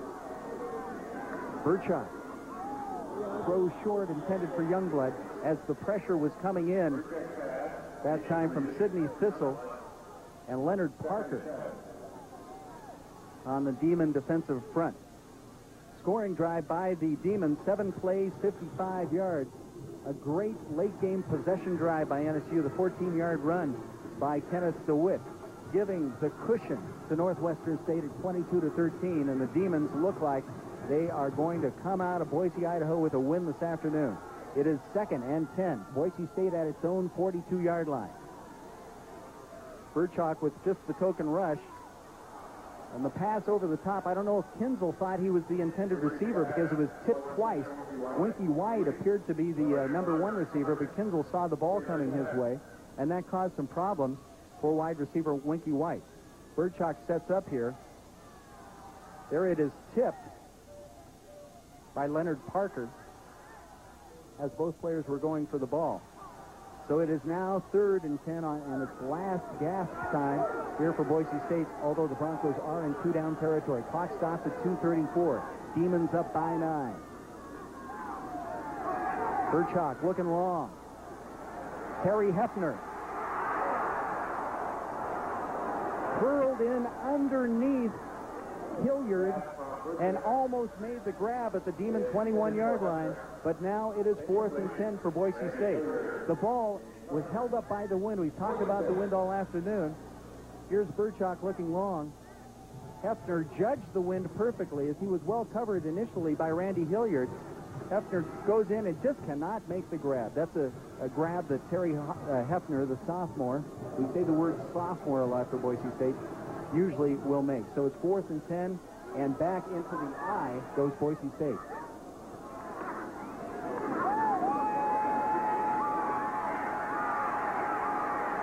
Got to get the first. And Birchak does not, and this one will end. 2:17 left in the game. The clock stopped on the change of possession, and the Demons are going to win their first ever game in the Division I AA playoffs, leading by 9 with 2:17 left. It's been a fabulous season for head coach Sam Goodwin and the Northwestern State University Demons. 9-2, undefeated in the Southland Conference, defeating then number 1 Stephen F. Austin 20-17 last week to take the title. Their first appearance on TV in Louisiana in 3 years, and we're happy to bring it to you. A valiant effort by Boise State this afternoon, but it is going to fall short. Stoker on the give to Pete Ellis, and there's a lot of room there. Ellis brought down at the Boise State 29 by Rod Johnson and Keith Morioka. And it's a first down. 3 timeouts remaining for Boise State. And they will probably use them as they want to do anything they can to keep their season alive. But they would need to score twice, and it would truly be a miracle. Scott Stoker has gone almost all the way in the second half. As we give credit to our crew here in Boise, bringing you the game this afternoon, including producer-director Cal Humphreys, leading the troops a great job all season. Stoker on the option. Hurls it up inside as the Broncos put in some of their second-line people to give them a chance to play in the Division I AA playoffs. Lawrence Hines in there, Mark Kreiner, who is the son of former Boise State head coach Jim Kreiner, who led the Broncos to the national championship in 1980 in Houston right now. And Boise State calls timeout number 1 with 1:25 left. It's 22-13, the Demons leading the Broncos, and now the Demons will have to wait to find out where they go next week. If the University of Idaho wins, it will be most likely to Moscow, Idaho. And good Lord willing and the creek don't rise, if the Demons continue to win, they'll play in Idaho 3 times out of 4 weeks, because the national championship game is in Pocatello, Idaho, about 250 miles east of Boise here, indoors, on artificial turf. 2 things that will come as a welcome relief to the Demons. Now down on the sidelines, let's go to Mark Johnson. All right, thanks a lot, Tommy. I was just talking with some of the guys on the sideline now. By the way, I'm acting as the new guard Swanson. They said after this ball game, they're going to hop on a plane and get back to Natchitoches. And as soon as they get back down home, they're going to start the party. They said it's been a long time in coming, winning their first ever Division I AA playoff game, and they're going to do it in style tonight and then start getting ready for either Idaho or Montana next week, beginning on Monday. But between now and then, they're going to party. Back to you. Stoker gives to Ellis another hole inside as the Demons just trying to grind it down. There's a flag on the field. The clock stops at 1:21 with the Demons up 22-13 once again. Indication, if you can believe the Demons, is against Boise State. And so it is. We got the call from Carlos Treadway, and now we'll get confirmation. Now, if the University of Montana defeats, somehow upsets the University of Idaho this week, I would say the Demons would have an outside chance for a home game. Offside against Boise State is declined, so the Demons will take the play. The ball got down to the Boise State 18-yard line. Boise State still has 2 timeouts left with 1:21 left on the clock. And the Demons are now in field goal range. Keith Hodnett could put one through, although it wouldn't mean too much. The Broncos would still need 2 scores. But a 12-point lead would force the Broncos to score 2 touchdowns in a miracle instead of a touchdown and a field goal in a miracle. And it's not going to happen this afternoon. Stoker on 1st and 10 at the Boise State 18. Clock at 1 minute exactly now. Ellis with another hole inside. He gets about 5 down to the BSU 14-yard line. We'll see if Boise State stops the clock now. It is clearly going to be Northwestern State University's day in Boise, Idaho. Now, if you're not familiar with the University of Idaho, in Natchitoches and Alexandria and surrounding Louisiana cities. The University of Idaho plays in a dome also. It's called the Kitty Dome. And if the Vandals win, you may be going up there next week. But if Montana upsets Idaho, there would be a chance at a game in Natchitoches. Timeout called by Boise State, so the Broncos will use their final timeouts. 25 seconds now showing on the clock as Scott Stoker, who had a great first half, struggled in the second half, but the important thing is he is going to be the winning quarterback in this first ever Division I AA playoff game. Some great ones have come through Northwestern State. Of course, number one being Bobby Hebert. Bobby Hebert never had this opportunity. Scott Stoker out of Alexandria. A liberal 5'8", you might say. Because the coaches and players will tell you that he really isn't quite that tough. So we'll call him the Doug Flutie of Division I AA football. So this will end Boise State's season at 8-4, 8-3 in the regular season, and a great season it has been for Boise State. Nobody expected much out of Boise State this season. They were picked to finish in the lower division of the Big Sky Conference. Predicted record was 5-6 or 6-5. The Broncos parlayed enthusiasm, big plays, and special teams into an 8-3 record and a very much unexpected berth in the National Division I AA playoffs. Now into the knee offense, the kneel-down offense. Scott Stoker puts his knee down. Paul Frazier, the deep man, and see if Boise State takes its final timeout here. 14 seconds left on the clock. A great effort by Boise State this afternoon to rally from a 13-point halftime deficit, tie it, but now the Demons move on to round 2 and win their 10th game of the 1988 season. At the end of the game with the final score, the Demons 22 and the Broncos of Boise State University 13. We'll be right back with Mark Johnson on the sideline to talk to head coach Sam Goodwin after these messages.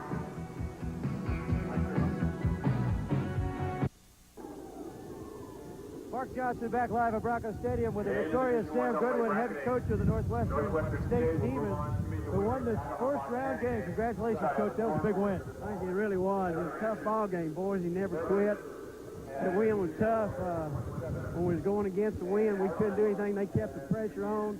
Finally, the wind changed, and we had a tie, so I felt good when we had to win the fourth quarter and we're even, and we just had to get the momentum turned around. The fans were great. I mean, you got to be a lot better than these guys to beat them in this place, I guarantee you. The field seemed like it slowed down a little bit for you guys in the second half. Did it freeze up? Is that why your offense changed a little bit? No, it was their defense, and the wind really hurt us, and the fans really, the momentum switched, and of course we get down here on the inch line and we don't score, and that made it look real bad. But I felt good when we had to win the fourth quarter and work behind. I was scared we was going to be behind at that time.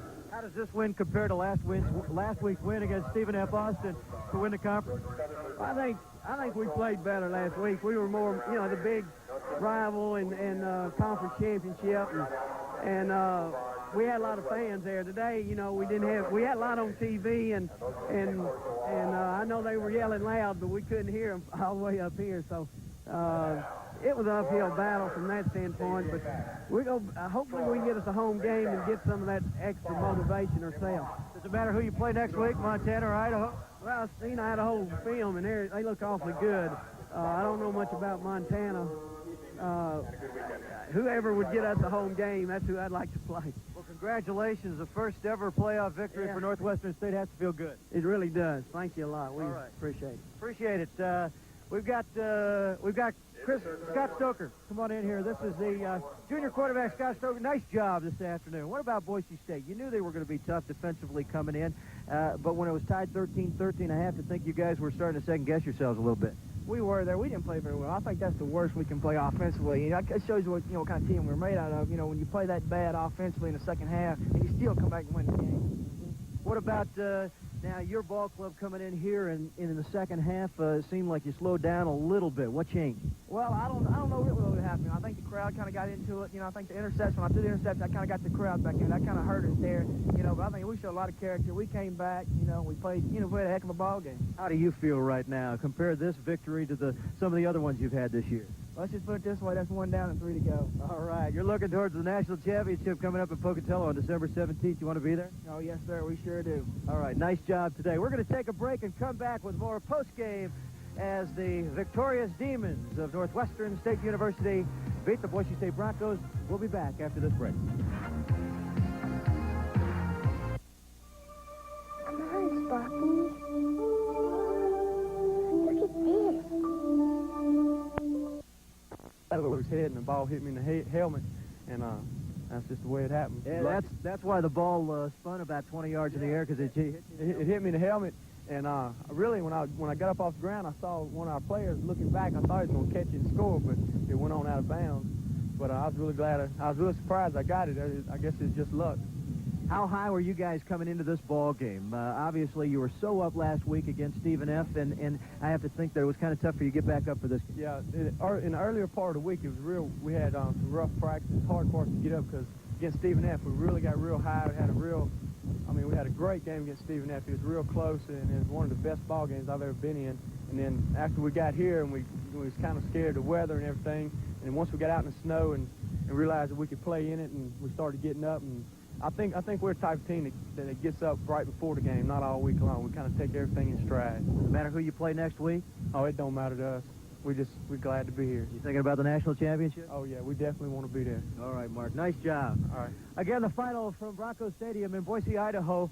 Northwestern State wins it 22-13, and they advance into the round of 8 as the NCAA Division I AA playoffs continue. Next week, they'll take on the winner of the Idaho-Montana game at a site to be determined tomorrow.